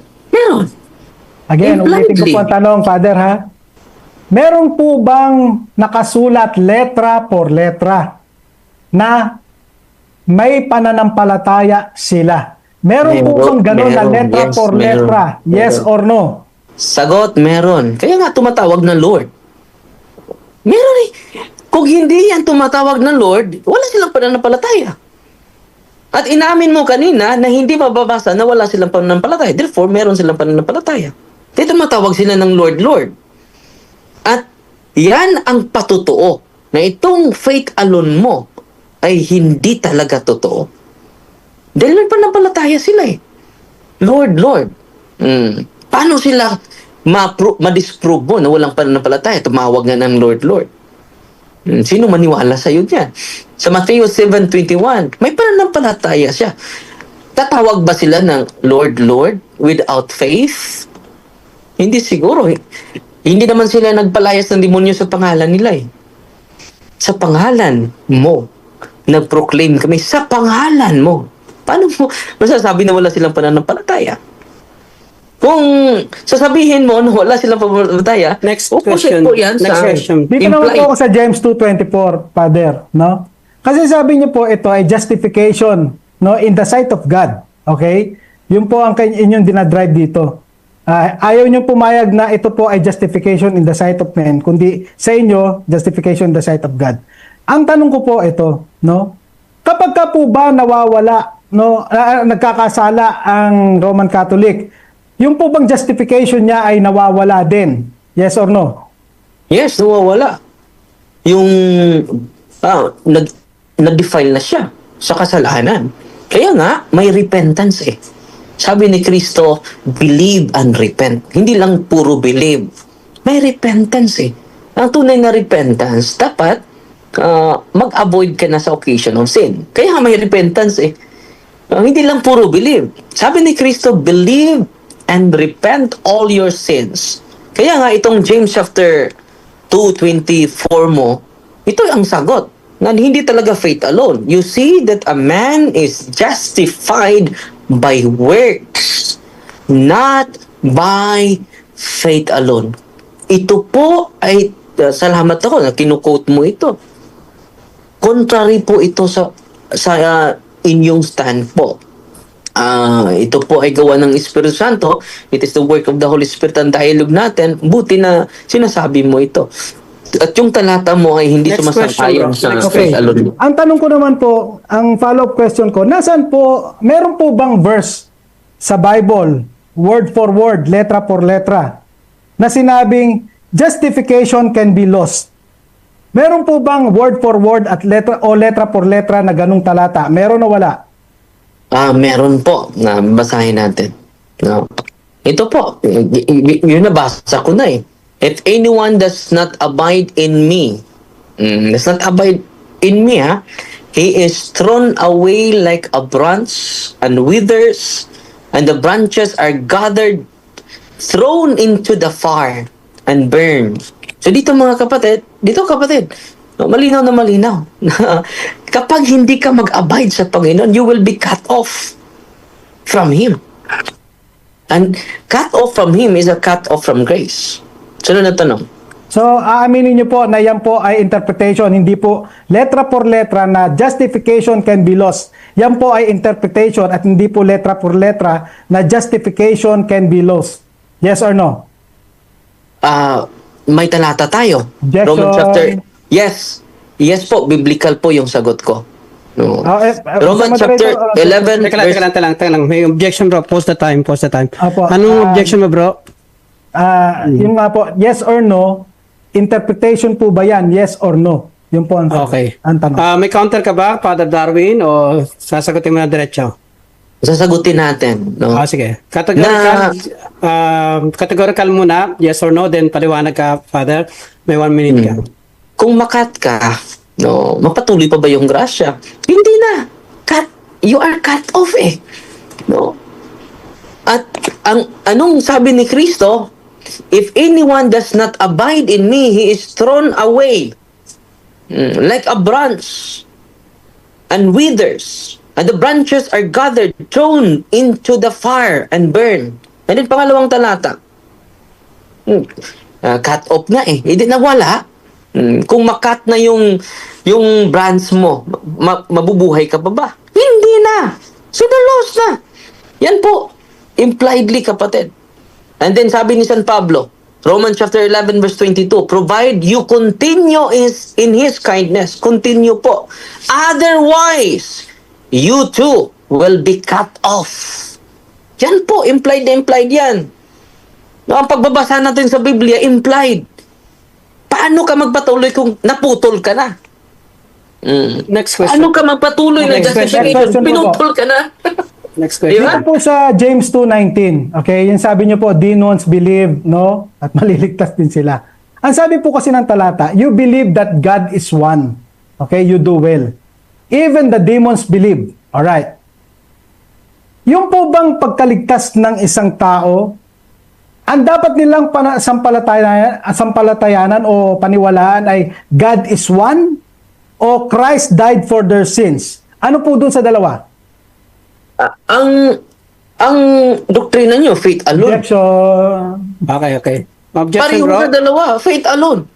Kung naniwala ka sa Diyos, Teka lang, Father. May objection. Pakinggan mo natin yung objection. Ang objection ko po, Father, Mr. Moderator, alin po sa dalawa ang dapat paniwalaan para maligtas ang tao? God is one or Christ died for your sins? Okay. Ano po doon sa May dalawa counter ka dapat ba, paniwalaan para maligtas ang tao? unang-una, yung explanation niya ay hindi na po yan kasali sa faith alone. ang wala namang sinasabi dito faith alone, faith in God or faith in the death of Jesus Christ. Rule out, Mr. Moderator. Okay. Wala yan sa yung definition mo, wala yan. Wala yan sa topic natin. So as long as you have faith in God, no, wala yan. Yung definition mo, wala sa topic eh. Dapat i-specify mo yung topic mo. Okay, po sa time naman no, bilang moderator sa pag-aayos ng debating ito, ganun talaga bro, pagka talaga wala sa topic bro, pinapatupad natin ang rules natin dito bro. Focus tayo sa topic kasi ang topic na binigay nyo na sabi nyo ako yung mag-moderator ay yung once saved is always saved. So, next question bro. Ayun po ang rule out nyo. Hindi nyo sila pinapili ng categorical. Okay. Hindi kasi yung objection mo sa kanya, yung tanong mo rin. Hindi ka nag-objection dun sa categorical, bro. Kung sige po. okay. Okay. Kasi nag-objection ka dun sa tanong mo eh. Okay. Sige po, next question na lang po kung yan ang rule out niya, Mr. Moderator. Kasi may counter siya na out of topic ka. Okay po, Alright, sige so po. next po. Sige po, tatanggapin ko na yung counter niya. Okay. Okay. Next question ko po, Father. Ginamit niyo po yung Matthew 25 para sabihin nyo, para patunayan nyo na ang salvation is cooperation between God and man. Tanong, meron po bang letra por letra na sinabi doon sa Matthew 25 verses 31 to 46 na salvation is cooperation between God and man? Letra por letra. Meron po ba nakasulat na letra por letra? Yes or no? Objection, Mr. Moderator. Okay. Pause the time. Objection, brother. Objection. Yung ano natin, hindi po puro litra por litra, di ba? So, yung ano niya, yung topic niya, hindi mabasa litra por litra. At kung ganon yung basihan niya, so hindi siya makapasa nito. Dahil inaamin niya yung once saved, always saved, hindi mababasa sa Biblia. Okay. So, i-refine niya yung Counter-objection. question niya dahil maging inconsistent siya sa kanyang Pakinggan pa topic. natin yung counter na pakinggan mo. Anong counter mo bro, Erwin? Opo. Valid po ang tanong ko, Mr. Moderator. I'm asking a question, cross-examining yung kanyang explanation doon sa Matthew 25. Okay? Kaya, yun po ang tanong ko. I would like to enforce it. Hindi siya po dapat mag-rule out, Mr. Moderator. Sagutin niya po ang tanong ko. Okay. So, dahil ako nagpapatupad lamang tayo ng batas dito, no, yung kung rules na inagrihan nyo na ang moderator lamang, number 10, respect the admin and moderators is always final. So, hindi po kayo pwedeng magsabi kung valid or invalid yung tanong nyo. So, pinapatupad ko lang po dahil minasa ko naman to bago kayo mag-start, no, nakalagay dito, moderator is always final. So, the final, para sa akin, paki-rephrase o paki-ulit yung tanong kasi parang nagre-redundant lang, parang nagre-redundant lang. Thank you po, Mr. Moderator. Okay. Naka-stop time naman po, Mr. Moderator. Naka-stop na. Paki-ulit yung tanong. I just know tapos, kung ilang oras na lang po. Anong 19 minutes pa. 19 minutes. 19 minutes pa.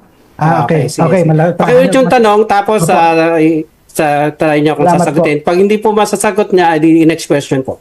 Okay, sige. Ito po ang tanong, ulitin ko po, Father. Ginamit niyo po yung Matthew 25 verses 31 to 46. No, ang sabi niyo po doon, ito ay nagtuturo ng salvation is cooperation of God and man. Yan po ang sabi niyo kanina, statement niyo po yan. Ngayon, ang tanong ko naman po ito. Meron po bang nakasulat doon sa Matthew 25, 31 to 46 na salvation is cooperation of God and man? Letra por letra. Meron po ba nakasulat na ganun doon? Ang sagot, walang mababasa pero implied.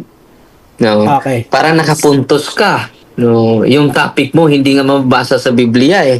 Di Okay, ba? next question. Okay na. Sasagot na po. Pagka kasi wala na tayo, next question na po yun. Okay, thank you po, Next Mr. question. Moderator. Wala. Okay. Dito pa rin po ako sa Matthew 25. Sabi niyo po kasi doon, yung kambing naniwala yun eh. Yun po ang exact term nyo. Meron po bang sinabi doon, no? Na yung goats I have faith. Okay, the goats have faith. Letra por letra. Meron po bang sinabing ganun doon na letra por letra sa Ang Matthew sagot, 25? meron impliedly. Meron impliedly. So, ito yung sagot ko. 1 minute ako eh. Sa Mateo 25, tumatawag sila ni Kristo. Panginoon, Panginoon, kailan ka ba nagugutom? Panginoon, Panginoon, kailan ka ba nabilanggo? No. So alam nila, naniniwala sila. Kung wala silang pananampalataya, bakit tatawag sila ng Panginoon? Kung wala silang pananampalataya. Dito mga kapatid, ito po ay very opposite sa iyo. At itong talatang itong kambing, very in line sa faith alone. Nananampalataya lang sila, walang gawa. And then, ito po is a dead faith. At ito po ang isa sa mga example sa pinatunayan mo, faith alone. Once saved, always saved. Kung ito, mga taong ito, may pananampalataya, dapat maligtas ito. Dahil Next hindi question. ito naligtas, Okay, ito next po yung question, bro. So, lumalabas po, Father, kapag nagsalita ang tao na Lord, Lord, dito sa Matthew 25 at doon din sa Matthew 7, ipinagpapalagay nyo na kaagad na iyon ay may pananampalataya. Yes or no? Yes, tumawag nga eh. Mateo 7:21, nakagawa nga ng milagro eh. Paano mo logically conclude na wala silang pananampalataya? Maging illogical ka niyan. No? Nag-proclaim sila sa pangalan mo. At magaling yung mga tao sa pangalan mo, hindi naman sa pangalan nila. Kung sa pangalan nila, maging logically true ka yung statement mo. Pero, meron sila, tumatawag sila sa Panginoon. So, hindi sapat yung pananampalataya pala. At kung totoo itong doktrina na pinopromote mo, once saved, always saved, una itong maligtas. No, delikado yan, doktrina mo, kapatid. Sunod na tanong. So, balik po ako doon sa Matthew 7. Kung sumampalataya po sila, no? Bakit po bakit ang sabi sa kanila ng Panginoon, I never knew you? Ibig sabihin, nanampalataya na sila pero ang sabi ng Panginoon, I never knew you. Tatanggapin niyo po ba? Yes or no? Dapat mag-isip ka na. Okay, may objection. Tinatanggap ko yung... Teka lang, anong tanong mo? Tatanggapin ko yung sinabi mo? Teka lang, sir. Teka lang. May Yes or no objection po. Teka lang po. Pakinggan natin yung objection ay Brother Erwin. Yes or no po, categorical po yung tanong ko, Mr. Moderator. Sige. Ulitin mo yung tanong. Pakiulit yung Ulitin tanong, ko bro. po yung tanong. So, sa Matthew 7, okay, ang sabi niyo po doon, no, may pananampalataya yon. Yung nagsasabi ng Lord, Lord. Pero ang sabi ng Panginoon, I never knew you. So, tatanggapin niyo po ba na yung sumasampalataya na yon, ang sasabihin ng Panginoon sa kanya, I never knew you? Yes or no? Hindi ko tatanggipan yung conclusion mo. Ang malinaw na delikado yung teaching mo na faith alone lang. Sasabihin ng Panginoon, who you na. Delikado. Ma-apply yan sa'yo. Dahil faith and good works talaga. No? At kung i-connect mo sa Matthew 25, yung mga mabuting kambing, mabuting tupa, no? Gumawa talaga naniwala at yung paniniwala nila ay pinakita nila sa gawa. Yung sa'yo ay hindi mo no cooperation eh, walang gawa eh. Delikado. Magkapareho kayo sa Mateo 7:21, bro. Okay. Sunod na tanong. Next question po. Romans 8:1, sabi niyo po, no? No condemnation kung, no, magpapatuloy tayo hanggang huli. Yes. Tanong, meron po bang nakasulat doon sa Romans 8:1 letra por letra na sinabing no condemnation if you endure to the end? Meron po bang nakasulat na letra por letra na ganun sa Romans 8:1? Meron o wala? I-continue mo sa 2. Objection. Okay. May objection. Bible Okay. tayo, bro. Teka lang, Objection, Father. Mr. Moderator. Teka lang, Father. May objection. Hindi muna isang siya. talata lang yung Bible. May Anong counter ka klase naman to? mamaya, Father. Kapatid. Okay. Papakinggan mo Isang natin talata objection lang. mo. Objection, Brother Erwin. Salamat po, Mr. Moderator. Naka-time stop naman po, no? Time stop 15 minutes. Apo. Ang tanong ko po kay Father, doon po ba sa Romans 8:1? Kasi ang sabi niya po, there is now no condemnation kung magpapatuloy tayo hanggang huli. End quote. Yun po ang sabi niya. Ang tanong ko naman po ngayon, meron po bang nakasulat doon sa Romans 8:1 na kung magpatuloy tayo hanggang sa huli?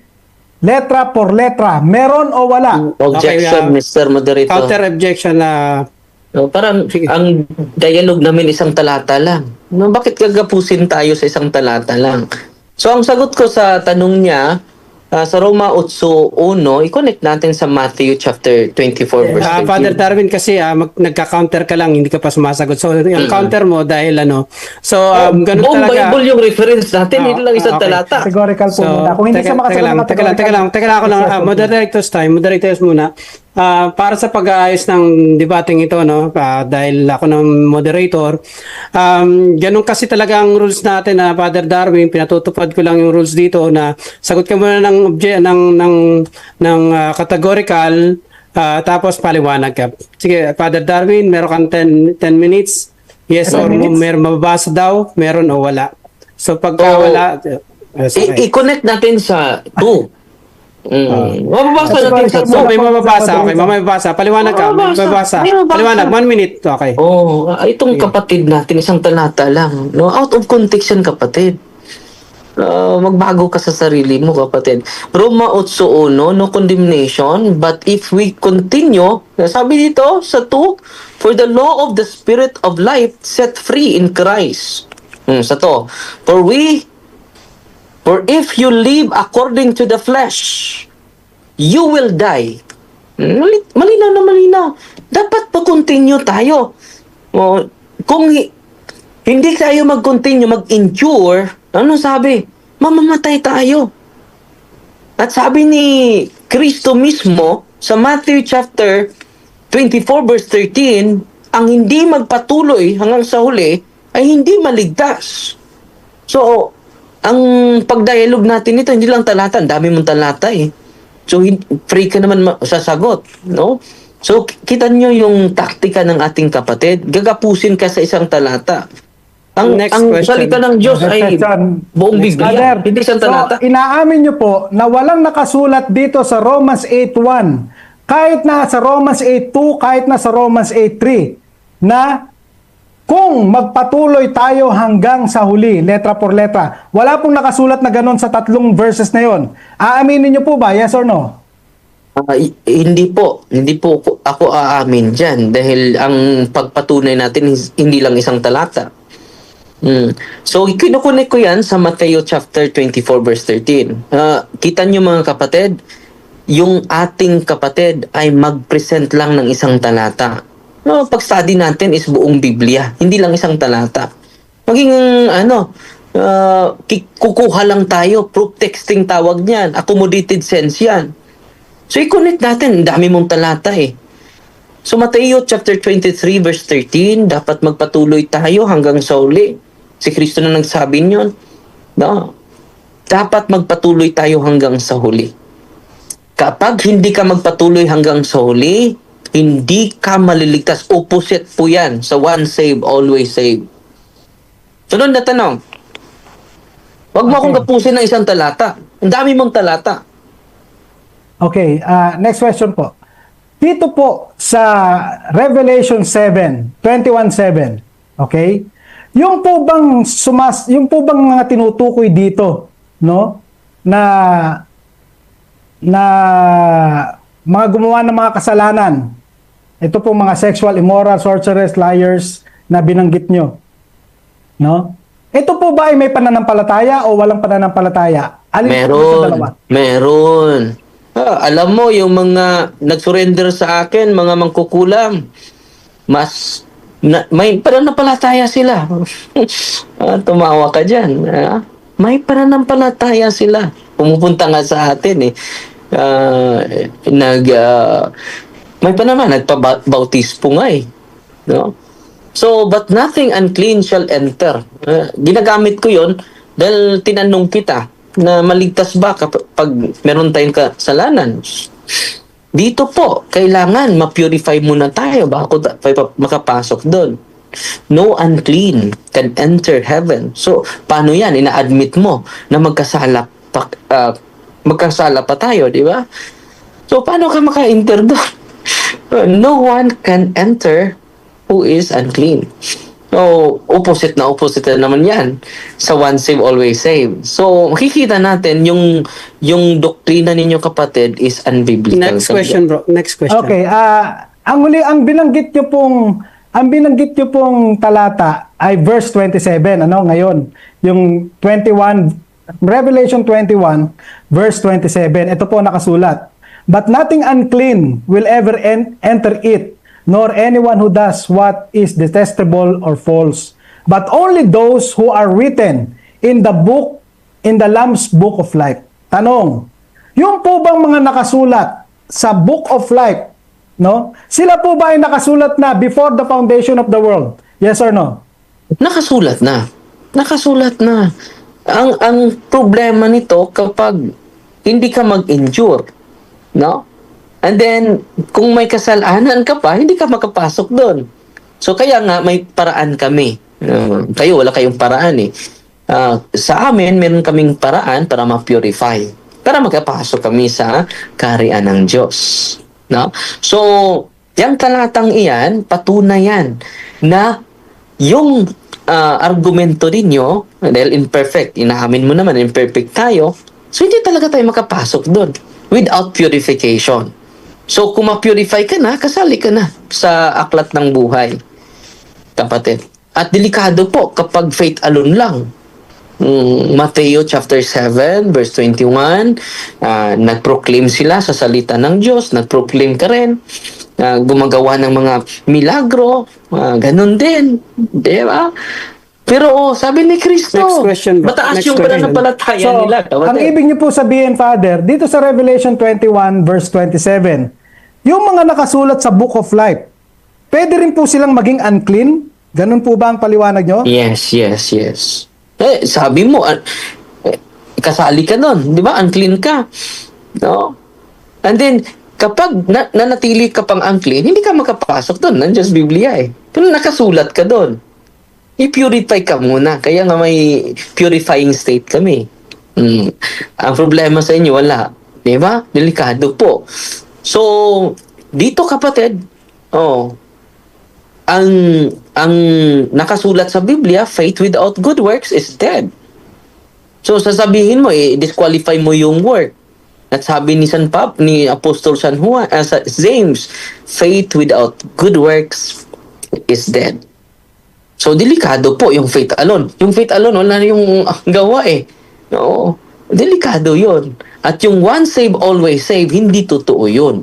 Dahil kung totoo yun, maligtas yung Matthew chapter 21, yung mga kambing. Dahil faith alone lang sila eh. At may pananampalataya din. Next question. Sunod na tanong. Follow-up question po. Dahil sabi nyo, no, dito yung mga nakasulat sa Book of Life, pwede rin maging unclean. No? Sabi nyo kanina. Sagot nyo, yes. Ito po ang follow-up question ko. Ang sabi po kasi ng verse, but nothing unclean will ever enter it, nor anyone who does what is detestable or false.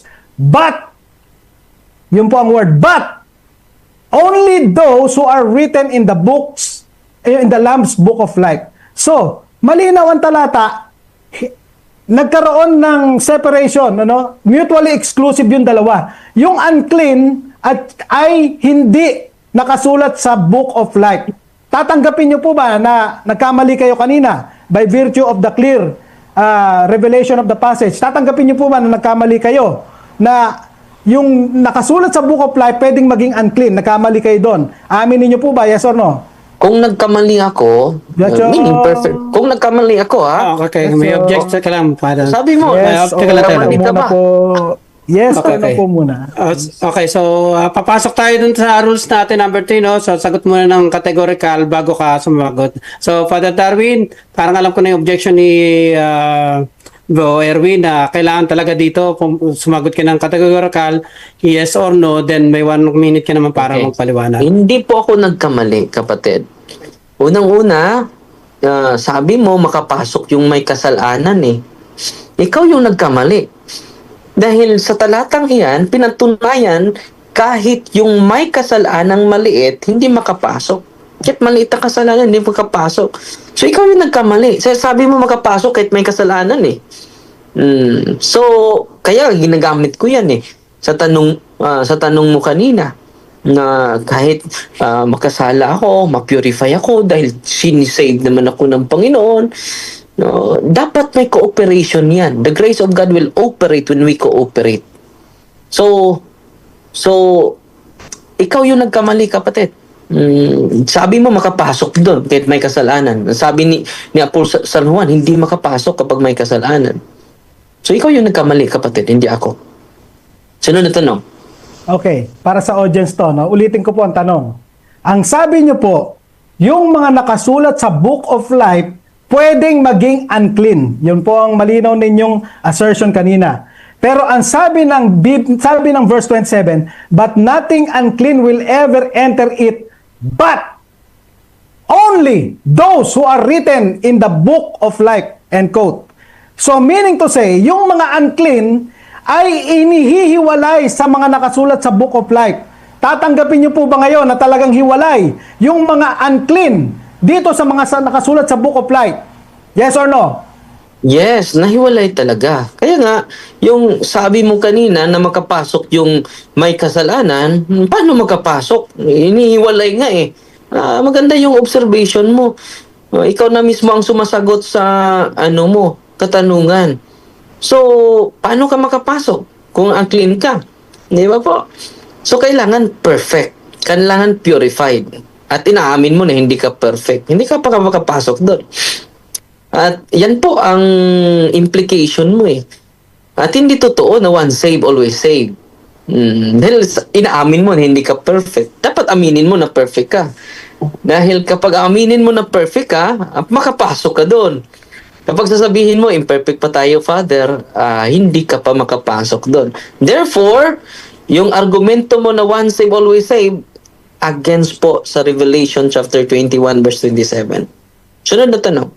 Okay, so dahil sinabi niyo po na mutually exclusive yon, inamin niyo na, hiwalay talaga yon. Therefore, yung inyong assertion kanina na yung mga nakasulat sa Book of Life ay pwedeng unclean, pwedeng maging unclean, mali po kayo talaga kanina doon sa assertion niyo na yon. Aaminin niyo po ba ngayon? Yes or no? No, dahil may purification state kami. Yan ang problema sa inyo, wala kayong purification.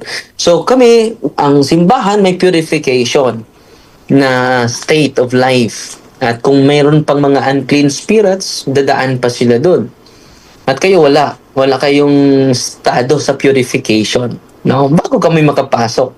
Kahit nakalista na kami doon at via et aeternam kami. No? Kaya may purgatorio kami. So makonek yan sa sa justification through purification state. Yan po ang tinatawag namin ng purgatory. So yung mga nasa purgatory, via et aeternam yun. Papunta yun sa langit. Nakasulat na yun. Pero pinupurify pa bago makapasok sa karayaan ng Diyos. Sunod na tanong, kapatid. Alright. So, punta naman po ako Balik tayo sa one save, always save, bro. Opo, naka-stick po tayo. Kino-cross-examine ko po kayo sa mga sa mga verses po ninyo, Father. So, dito naman po tayo sa Philippians 2:12, 13. Okay? Tanong ko, ang sabi niyo po kasi, always obey, always keeping of the 10 commandments. Ito po ang sinabi niyo. Tanong ko lang, kayo po ba ay perfect sa pagsunod ng 10 commandments? Yes or no? Mr. Moderator, outside sa topic na po ito. Objection, Mr. Moderator. Teka lang po. Teka lang. Outside sa topic. Nag-object si Father Darwin. Anong objection na Father Darwin? Pakipaliwanag. Personal question na po yun. Hindi naman ako nagpatunay na perfect ako. Okay. So, alright. So, may counter Focus tayo objection sa ka, topic, bro? bro. Focus tayo sa topic. Counter objection po. May counter ka? Opo, yes, meron po. Okay. Kasi kino-cross-examine ko po yung kanyang statement, yung validity po nun. Importante po yun na malaman natin kung valid ba yung kanyang argumentation. Kaya kino-cross-examine ko po siya doon. Okay. Gets ko na. Okay, so ganun talaga, bro, no? Dahil nag-object si dun sa rules ng out of topic, kailangan ko talagang ipatupad yun, bro, no? So, pakibago na lang yung tanong, bro. Focus tayo sa topic, bro. So, kung nag-object siya dahil out of topic, valid talaga yung objection niya, bro. Out of topic talaga yung tanong mo. Kasi ang kailangan kasi magtanong ka, bro, dun sa topic talaga. So, hindi ko to mapapalampas kung talagang kung hindi siya nag-object, pwede kong palabasin kasi nag-object siya sa out of topic. Okay, next question, bro. Pakibago. Mr. Moderator, ilang minuto pa po? 3 minutes 23 seconds. Nasa taas po yung yung Okay. time po gusto makita. Nasa yung malapit siya sa Kasi hindi po ako nakakita din sa monitor. Anyway, sige po. okay. Di bali po. Okay, 3 minutes Anyway, pa. Sige. salamat po, Mr. Moderator. Takbo Okay. naman po ako sa Matthew 24, Father. Sabi niyo po kasi dito, bakit sinabi niya na those who endure to the end? Okay, sabi niyo po, no? Ngayon, ang tanong ko po, alam niyo po ba, Father, na ang context ditong Matthew 24:13 ay tungkol sa tribulation at hindi sa salvation? Aaminin niyo po ba na ito ay tungkol sa tribulation? Yes or no? No. Sabi niya nga, he will not injure, he will not be saved. No. So malinaw na malinaw, salvation ang tinutukoy dyan. And then meron pa tayong talata, bro. Matthew chapter, hindi lang yan na talata. Matthew chapter 10 verse 22. Na ganun din ang sinasabi. No? And you will be hated by all for my names, but he who endures to the end will be saved. Hindi lang yung talatang Mateo. Yeah. Napag-aralan mo na yun, ha? Mateo 24:13. Pwede mo na maraming mga alibay sa'yo dito. Mateo chapter 10 verse 22. And you will be hated by all for my name's sake, but he who endures to the end will be saved. So it is a salvation of the soul, kapatid. At yung nasa isip mo, masave lang sa mga trials. Yun nasa isip mo.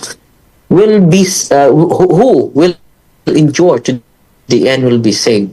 For my name. Next So question. it is a Okay, salvation next of soul. question, Mr. Father. So, Sa verse opposite po 9 ito. kasi nun sa taas, verse 9, okay? Ito po ang sabi, then they will deliver you up to tribulation and put you to death. Okay, malinaw. Letra por letra, ito po ay tungkol sa tribulation at put you to death, ito po ay physical death during tribulation. Aaminin nyo po ba talaga na ngayon, aaminin nyo na po ba ngayon na ito po ay talagang tungkol sa tribulation? Yes or no? Hindi po, hindi lang po yan. Dinagdagan ka pa ng talata eh. Matthew chapter 10 verse 22. Akala mo isa lang talata natin. And you will be hated by all for my name's sake. But he who endures to the end will be saved. So malinaw na malinaw, hindi lang yan sa tribulation, kahit sa mga persecution. Yung magpatuloy sa akin will be saved. Kaligtasan talaga. No? Hindi lang sa kaligtasan, kung ano pa, namamatay naman sila. So kaligtasan po ito, hindi po sa physical lang, kundi sa kaluluwa. So endurance po. No? So hindi ongoing. Yan yung mga talata mo eh. Sa John chapter 3, no? 5 verse 24. He who believes, it is a present participle. Ongoing nga eh. Pero kung sasabihin mo, once saved, always saved, maging passive ka na, maging static ka na, relax ka na, save naman ako Next eh. question, bro. Delikado dito yun. po ako sa John 6:47. Ginamit niyo po yung lexicon dito ng has. Meron po bang sa lexicon ng has, ng echo, na binanggit, dapat magpatuloy, dapat magsikapan? Meron po bang ganun letra por letrang sinabi sa strong, sa lexicon ng echo? Meron o wala? Meron po. Nandito po, the present tense, hina-highlight mo pa. The present tense signifies a current, meaning present, ongoing reality. Meaning ongoing nga eh. Okay. Sa iyo ay ongoing Ay, nga. yan. Maraming Opposite salamat. ito sa sinabi mo. Alright, thank you. Thank you very much. At dyan po nagtatapos ang ating conclusion, ating question and answer sa second, sa negative side. Punta naman po tayo sa ilang minuto ba yung inyong 10 minutes conclusion po, is Mr. 10 minutes na? 10 minutes. So, normally talaga ang nagko-conclusion is, sa unang conclusion is ang negative side. So, Father Darwin, meron kang 10 minutes para sa iyong conclusion. Pag nagsalita ka na, Father, mag-start na po yung time. Okay, magandang gabi mga kapatid. Kita natin mga kapatid, kahit yung lexicon niya ay ongoing reality. Hindi po static reality. Kung static reality yon, yung doktrina niya na once saved, always saved, okay yon. Di ba static eh, once saved. Kaisa lang. Once saved, always saved. Pero inaamin naman niya, pero hindi po ito yung posisyon ng mga Katoliko ha, Bible alone. Yung question niya, yun po yung prinsipyo nila, pero hindi po yun prinsipyo natin na litra por litra. Pero binabalik lang natin yung prinsipyo nila. Mismo sila hindi makapasa sa prinsipyo nila. Pero ulitin ko, hindi po tayo Bible alone. Ang simbahang Katoliko, Bible and tradition and magisterium po. At kita-kita ninyo mga kapatid, ginagamit din niya yung Revelation chapter 21 verse 27. Sabi niya, opposite na opposite sa one saved, always saved or faith alone. Di ba? At inaamin niya na sa diskusyon niya, hindi naman tayo perfect. Ang Diyos naman ay, yan po yung sa affirmative speech niya. So, therefore, hindi pa siya makapasok sa kaharian sa langit. Di ba? Revelation. Kaya ginagamit natin itong Revelation chapter 21 verse 27. Pag patunay na kailangan natin ng repentance bago tayo makapasok sa kaharian. Kaya nga sa simbahang Katoliko, meron tayong Sacrament of Reconciliation. Pupunta kayo sa pare for absolution for all your sins. Kaya nga, repent. Believe and repent. Sa kanya, ang ina-highlight niya believe lang eh. At hindi naman na-inline sa kanyang topic. Hindi talaga siya nakapatayo sa kanyang topic. Bakit po? Bakit po? Kung totoo itong Matthew chapter 7 verse 1, pati kambing maligtas. May pananampalataya eh. At sabi niya, wala yung pananampalataya eh. Paano tayo maniwala? Na tumawag nga sa kanya, Lord, Lord, Lord. At paano tayo maniwala sa kanya na wala itong pananampalataya?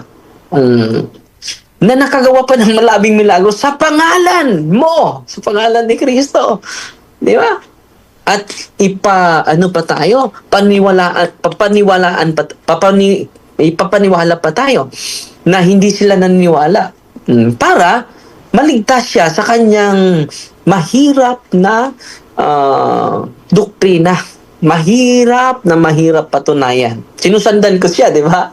Saan mababasa sa Biblia yung faith alone? Wala po. Dinagdagan nila yung banal na kasulatan ng term alone po. So, kung makinig ka, kaya nga, sinasagot natin siya para malinawan naman yung mga Katoliko. No? Kung totoo na consistent itong doktrinang ito, hindi consistent sa salita ni Kristo eh.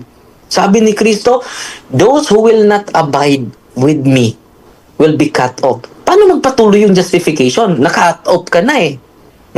Example, ito, puno. At ito yung sanga. Naka-cut off na yung sanga. Magpatuloy ka ba? Ano mangyari yung na-cut off? Hindi mamamatay na. Di ba po? So, hindi magpatuloy kapag hindi po mag-abide. At anong akala niya? Isa lang yung talatang ginagamit natin, Matthew chapter 24 verse 13. Sabi niya, yung salvation niyan ay tribulation. Kung makikita litra po litra, baguhin yung meaning. Ito talaga yung taktika ng ating mga kapatid. Pero mga kapatid, he who endures until the end will be saved. Yun po ang salita ni Kristo. Dinagdagan ko ng talata na siya. Meron pala bang may iba pa talata si Father Darwin? Akala ko Matthew 24:13 lang. Matthew chapter 10 verse 22. Malinaw na malinaw yan. Anong sabi niya? Sabi ni Apostol ni Kristo, and you will be hated by all for my name's sake, but he who endures to the end will be saved. Sabihin niya, tribulation lang yan. Salvation ang tinutukoy natin. Salvation yung topic natin. Kung merong mababasa sa Biblia, itwist. Kung wala naman mabasa sa Biblia, magpalakpak. At alam nyo, sa inyo yan eh. Hindi naman yan posisyon namin ng Bible alone. At ginagamit din niya yung ito po, no? Yung salvation natin, subjectively, future po yun, subjectively. Pero objectively po, ito po yung turo ng simbahan. Salamat, Brother Kaloy. Sa Filipos chapter 1 verse 29, sapagkat hindi lang ang pribilehiyong sumasampalataya kay Kristo ang ibinigay sa inyo, kundi ang maghirap din para sa Kanya. Meron talagang gawa. No? Hindi lang pananampalataya ang ipatuloy natin, kundi gawa. Faith without good work is dead. Did pula tayo dyan, no? So makita natin, itong once saved, always saved is unbiblical. It is against the teaching of the apostles, mga kapatid. Kita ninyo sa last judgment, anong gagawin ni Kristo sa huling mga araw? Huhusgahan tayo sa pamagitan ng ating gawa. At dito, anong sabi ni Kristo? Matthew chapter 19 verse 27, and everyone who has left houses or brothers or sisters or father or mother or children or lands for my name's sake will receive 100-fold and will inherit eternal life. So, yung salvation, ito po, no? Our salvation is already but not yet. So, sabihin niya, hindi niya tinanong kanina naligtas ka na ba, Father? Ang sagot natin, salvation is already but not yet. Yan ang nangyari sa kanila, 100% na sila naligtas. Yan po, delikado po yan. Matthew chapter 10, nandito pa. But sabi ni San Pablo sa 2 Timothy, if we endure, we shall reign. We shall also reign with Him. So endurance is very important, mga kapatid. No? So ano mangyari, mga kapatid, kapag hindi tayo magpatuloy? Delikado po yan kapag hindi tayo magpatuloy. At ito yung sabi ni Apostol San Pablo. No? Take care, brothers, lest there be in any of you an evil and believing heart, leading you to fall away from the living God. So meron palang mga tao na nanampalataya pero hindi na nagpatuloy. Hebrew chapter 10 verse 26. If we sin deliberately after receiving the knowledge of truth, there no longer remains a sacrifice for sins. See to it that no one fails to obtain the grace of God. So meron palang mga tao na fail to obtain the grace of God. Hebrew chapter 12 verse 15. So dito, mga kapatid, Saint Paul proclaims complete forgiveness, also warns believers against falling away. So kailangan tayo ng endurance. Yung salvation, mga kapatid, plus perseverance is necessary. No? Kung sasabihin mo na hindi ka nag-endure, delikado po yan. Dapat mag-endure tayo until the end. Kaya nga, sabi ng Council of Trent, anathema set. Kapag sasabihin natin na ito po, sa Canon 16, on justification, delikado po tayo. If anyone says that a man who is born again and justified is bound of faith to believe that he is certainly among the predestined, let him be anathema. Kung 100% maliligtas na ako, sabi ng simbahan, anathema set. Delikado po. No? So ito yung understanding ng simbahan, mga kapatid. I am saved by Christ. I am being saved through His grace. And I hope to be saved if I persevere until the end. So, importante po, mga kapatid, yung perseverance. Necessary po. Kapag walang perseverance, mga kapatid, hindi tayo maliligtas. At yan po yung stand ng simbahan. Yung one saved, always saved, and biblical po yan. Ayan. Nun. Mr. Moderator, Alright. share screen po ako, ha? Maraming Hindi po ako salamat. mag-share screen. Okay. Pwede naman po. Mayroon ka pong 10 minutes para sa iyong conclusion. Apo. Sige bro, pag nag-start ka Sabihin na, niyo po mag-start pagka na yung time. ano na, ha? Pag Magsimula nag-start na. ka na magsalita, mag-start na Okay. yung time mo, bro. Salamat po. Okay, salamat po. Nandito na tayo sa conclusion, mga kapatid. Mga kapatid, alam nyo, nakita nyo naman ang pagtatanong ni Father sa atin. No? Napaka-smooth lang ng ating pagsagot. Hindi po tayo nahirapan. Napakadali ng mga tanong niya, mga kapatid. Pero siya po, hirap na hirap po siyang sumagot, lalo sa categorical. At lalo na, mga kapatid, ayoko sana gamitin yung term na nagsinungaling. Baka sabihin na lang nating mali ang sagot ni Father. Bakit? May mga tanong tayo, letra por letra. Malinaw sa tanong. Pero ang sagot niya, yes, meron daw kahit wala. Tapos, ini-interpret niya lang. Hindi po honest na sagot yun, mga kapatid. Yun po ay pagsisinungaling. Di ba? Kaya lang, ayoko naman po siyang pagbintangan. Maaaring nagkamali lang si Father, pero hindi po yun ang tamang pagsagot. Okay? So ngayon, isa-isahin po natin yung mga tinanong natin. Okay? Sabi niya, hindi daw, inamin ko daw na hindi mababasa yung osas sa Biblia, kaya unbiblical. Doktrina yun, pangalan ng doktrina yun. Yung Trinity ba, nasa Biblia, wala naman. Tapos nung ibinalik ko sa kanya, kailangan ba pangalan ng doktrina, mabasa letra por letra? Sabi niya, not necessary, hindi naman daw. Di wala rin. Di giniba niya rin yung taratang niya sa akin, you see?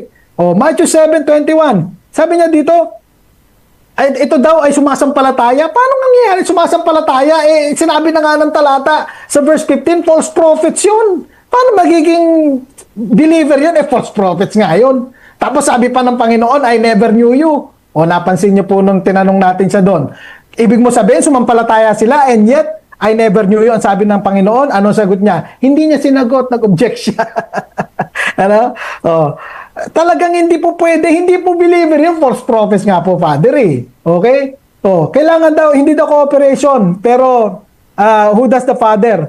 Okay. Matthew 25:31, okay? Tanong ko lang naman, nasaan ang letra por letra na sabi yung goats ay sumampalataya o may faith? Wala na. Sabi niya, yes, meron daw, pero wala naman talaga nakasulat. Interpret na naman siya.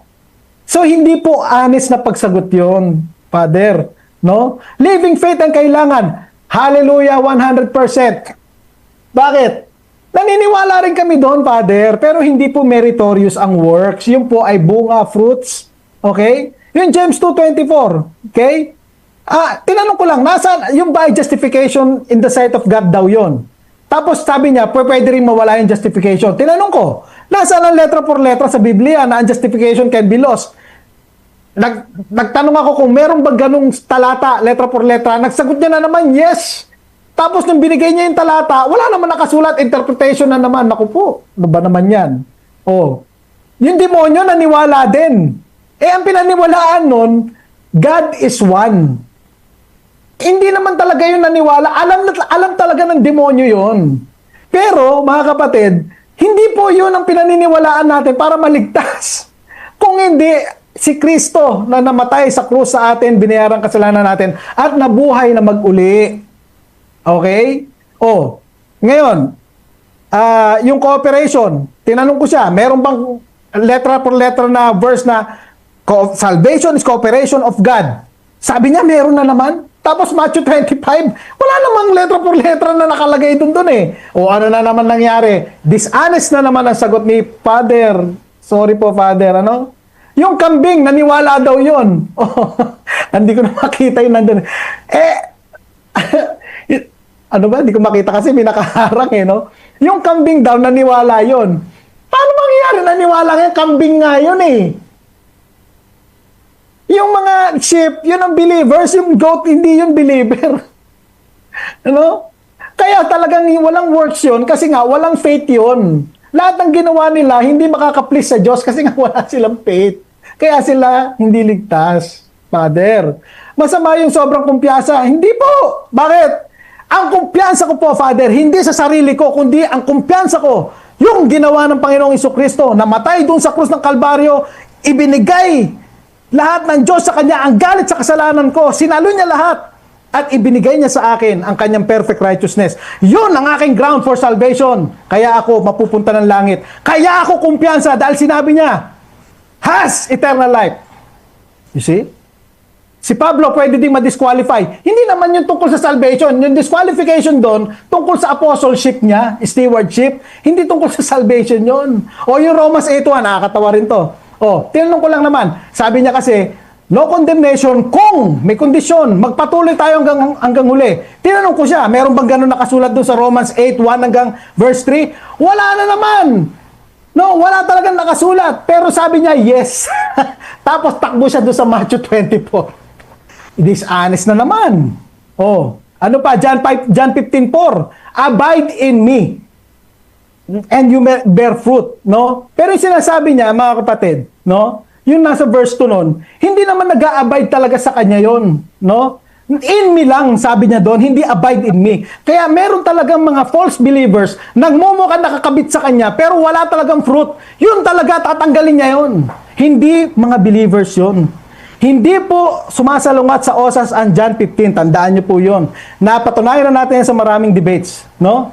Ano pa? Revelation 21:7. Ito nakakatawa to.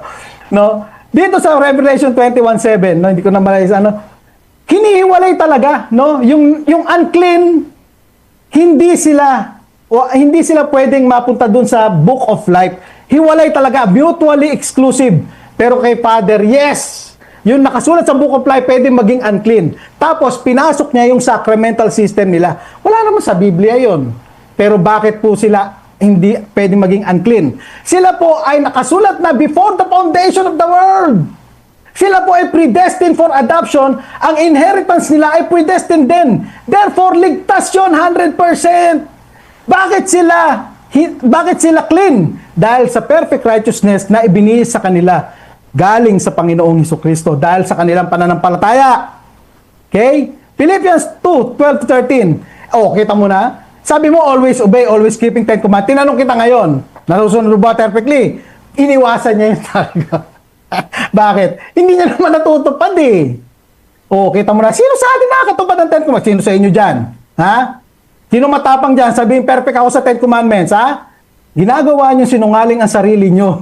The truth is not in you, 1 John 1:8. Ginagawa niyo pang sinungaling ang Diyos, 1 John 1:10. Okay? O, sino ngayon yun? Matthew 24:13, no? Tribulation yon, Father, nasa verse 9. Tapos sasabihin mo, dinideny mo. O, hindi dinideny mo ang salita ng Diyos, Father. O, John 6:47, dapat daw magpatuloy. Wala naman nakasulat sa lexicon na ganun. Ongoing reality, yes. Bakit? Ongoing nga. Osas yun. Pero walang sinabing dapat magpatuloy at dapat pagsikapan. Wala. Inilagay mo lang yun. Ininterpret mo lang yun sa ongoing reality, pero hindi po ganun. Ongoing reality dahil siya po ay talagang permanent. Alright? Hebrews 10:14. Okay? Sabi niya, yung gawa ni Kristo ang perfect. Ang linaw ng verse eh. No? He has perfected us for all time, those who are being sanctified. Sino yun? Tao yun. Sino yun? Tayo yun. Talaga. Tapos sabi niya, hindi po pwedeng sanctified once. Nandun po, Father, sa verse 10. No? We have been sanctified for all time. Though, kita mo na, sanctified na rin. Yung gawa, 13:39, Law of Moses daw, ceremonial law. May nakasulat ba ceremonial law doon? Wala. No? Nagdagdag na naman si Father. Oh, you see? No? It will not lead down to justification. Lahat po yun, buong Law of Moses kasama 10 Commandments. Father. Matthew 19:17, no? Tingnan mo maigi yung dulo nun, no? And you shall love your neighbor as yourself. Wala po sa 10 Commandments yun. Nasaan yun? Leviticus 19:18. Therefore, ang pinasusunod doon, buong kautusan. Nasunod po ba ng binata? Nasunod ba? O, hindi ba? Hindi. O, paano kayo ngayon yan? Kaya nyo ba sundin? Kahit nga 10 Commandments, hindi nyo kayang sundin. No? Romans 4:4-5. O, ceremonial law daw ito. Paano yung ceremonial law yun? Yung Romans 7:7, malinaw yun. Law. Tapos sabi doon, covetousness. O, you see? Yung Romans 2:20-23, ano mga ginamit doon? Murder, steal, etc. 10 Commandments yun. Therefore, yung law sa Romans 4, verse 4-5, ay kasama ang 10 Commandments. You see? O, salvation daw is ready but not yet. Sabi ng simbahan. Sabi rin po namin yun, Father. Already not yet. Ang pagkakaiba natin, ang already sa amin is spiritual, not yet. Ang not yet, yung immortal body. Yung glorified body, yun ang not yet. Yun ang hinihintay namin. Yun ang pag-asa. Kayo.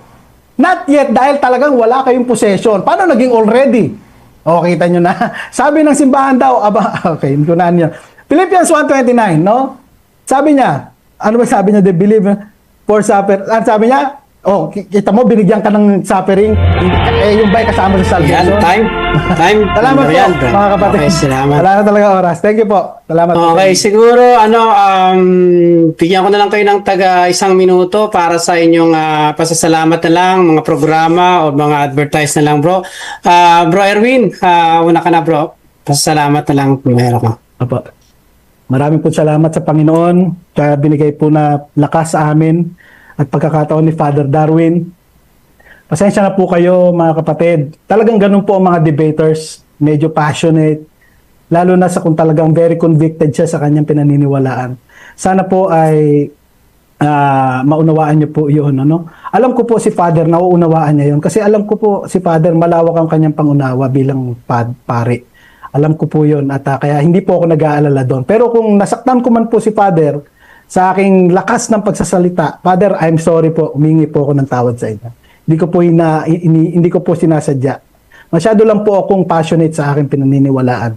Dahil ito po ay kaligtasan ng kaluluwa ko. Kaya pasensya na po kayo, Father, kung ako po ay nakasakit sa inyo. Ano? So maraming salamat, mga kapatid, sa inyong lahat na tumutok.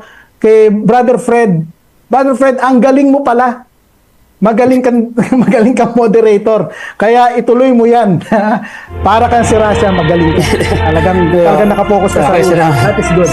And also, punto por punto, maraming salamat po, Brother Jandro, Brother Junri, Brother Angel, sa inyo pong pagtanggap sa akin dito sa platform. Sana po maulit pa, ano? And also, sa lahat po na nanood, hindi ko po nababasa yung mga comments. Alam ko po, nandyan kayo. Maraming pong salamat, whether it's negative or positive sa akin. Salamat pa rin po sa inyo. So, dyan lamang po, mga kapatid. Hanggang sa muli po nating pagsasama-sama. Purihin po ang Panginoon sa kanya pong... Salamat po. Huwag mo nang alis, bro. Just take lang. Pasalamat po, Father Darwin. 1 minute po. So, ang pag-ibig at kapayapaan ni Kristo maghari nawa sa puso at isipan natin. At buong puso ko po na pasalamat kay Apologies Erwin de la Cruz at ni Brother Fred TV channel. Salamat bro Fred sa pag-moderate sa sa gabing ito. 11:33 na. So patunay ito na iniibig natin at grabe yung pagsaliksik natin sa katotohanan at libo-libo yung nanood natin sa gabing ito. Patuloy lang tayo na magsiwalat mga kapatid at pakinggan natin both sides at kayo yung mag-decide. Dahil bawat isa sa atin may freedom naman, no? At kayo na bahala mag-decide, kapatid.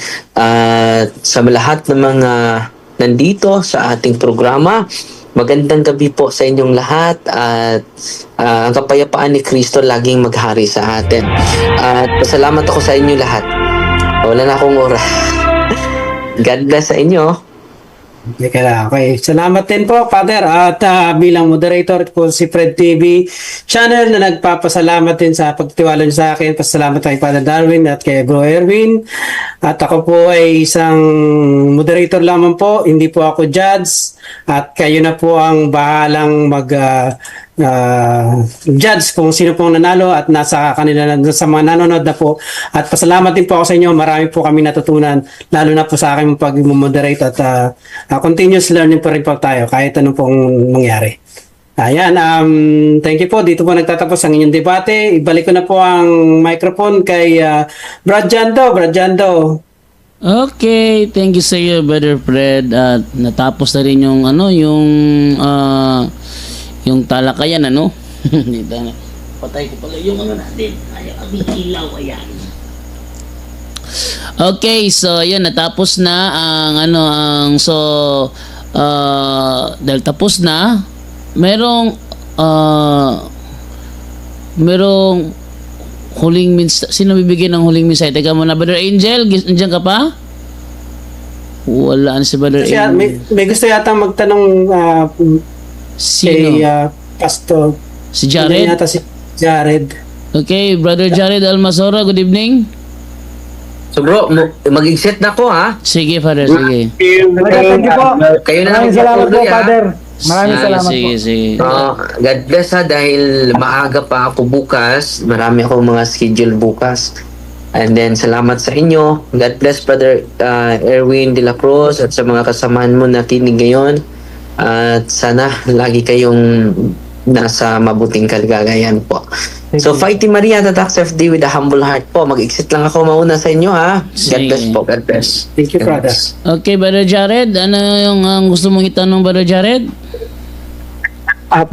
Good evening, Brother Jando, Brother Fred. Good evening sa iyo dyan at sa mga nandito rin sa live. Magandang gabi sa iyo, Brother Edwin de la Cruz. Good evening din. Napanood ko yung debate, tatanong sana ako, Brother Jando, kung iyong pahintulutan. Brother Edwin, ilan ba gusto mong tanong? Isa lang kasi pagod na ako. Sige, isa lang. Bago ko magtanong, sige. Bago ko magtanong, Brother Edwin, mag-premise muna po ako kung papahintulutan mo para sa ikaliliwanag ng mga tao. Teka lang, Brother Jared, cut muna kita, Kasi, baka matulad lang ito sa tanong na style na tanong ni Brother Angel, okay? Tapos, magsasapawan lang tayo ng magsasapawan. Hindi maganda. No? So, ang wish ko lang, kung sumagot ako sa tanong mo, sana tanggapin mo na yon. Whether gusto mo o hindi, sana tanggapin mo na yun. Huwag ka na yung magsasapaw pa tapos mag-i-insist pa. Para maganda. Sige, brother. Okay, hindi no. Okay, sige. Pre-premise lang ako, Brother Sige lang. Edwin. Okay.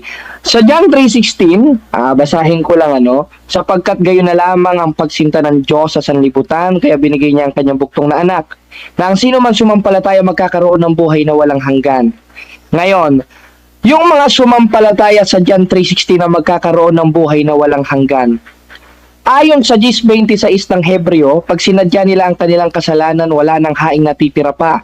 Ngayon, Brother Edwin, sa papaanong paraan sila, kaya sinabi ni Apostol Pablo na wala nang haing natitira pa tungkol sa kasalanan? Eto lang A, sa pamamagitan ng pagkakatakwil sa kanila ni Kristo ayon sa 13:5 ng ikalawang Korinto, kaya unbiblical ang osas? O B, dahil hindi na sila kinalulugdan ng Diyos ayon sa 10:38 ng Hebreo, patunay na peki ang osas. Ano po ang sagot? A o B, categorical? Pili po kayo. Wala akong pipiliin kasi mali yung Amen. Kasi Amen. Salamat. Kasi ganito yan, Brother Jared. Ito, pakinggan mo ang sagot ko, ha? Yung Hebrews 10:26, okay? 27. Yung sinabi doon na if we go on sinning deliberately after receiving the knowledge of truth, there no longer remains a sacrifice for our sins, okay? But a fearful judgment, etc., etc. Hindi po yun paglabag sa kautusan na ikawawala ng iyong salvation. Hindi ganon. Kung hindi, yun ay warning, no? Sa mga believers na naihikayat bumalik sa Old Covenant. Yun ang sinning deliberately doon. Pag bumalik sila sa Old Covenant, they sin deliberately. Anong klaseng sin? Unbelieving heart sa New Covenant. Okay? Winawarningan sila ng writer. Pero, tignan mo sa verse 39 nun, ang confident assurance. But we are not of those who shrink back, but have faith and preserve their souls. Bakit ganun ang sinabi ng writer despite na may warning? Kasi nga, ang New Covenant, gumawa mismo ng paraan ang Diyos, Jeremiah 32:40, that they will not turn from me. Paano? Binigyan niya ng Holy Spirit, nakatatak magpakailanman. Okay, naintindihan mo na? Kaya yung John 3:16, totoo yun. Kapag tayo ay sumampalataya kay Kristo, tayo talaga ay mayroon. Di ba? Present tense. Yung pagkabasa mo, magkakaroon. Talagang present tense. Buhay na walang hanggan. Totoo. Bakit? Kasi tayo ay nilinis sa ating kasalanan, niredeem sa Old Covenant, at pagdating sa New Covenant, nag-i-intercede si Kristo sa langit. Hebrews 7:25. Kaya tayo ligtas. Okay? So, I hope, tanggapin mo man o hindi ang sagot ko. Ginagalang kita, pero yun ang sagot ko. Wag na tayo magdebate, please. Pagod na ako Galing na ako sa 3-hour debate. Mahawa ako isa. Okay po. Salamat, Brother Erwin. Pagkakataon na lang, Brother Jared, ha? Salamat sa tanong mo. Okay, Salamat, Brother Jando, Brother. thank you. Brother Fred, I'm really thank you. I salute you, Brother Fred. Ang galing mo. Keep on. Hindi po ako magaling, hindi po ako magaling.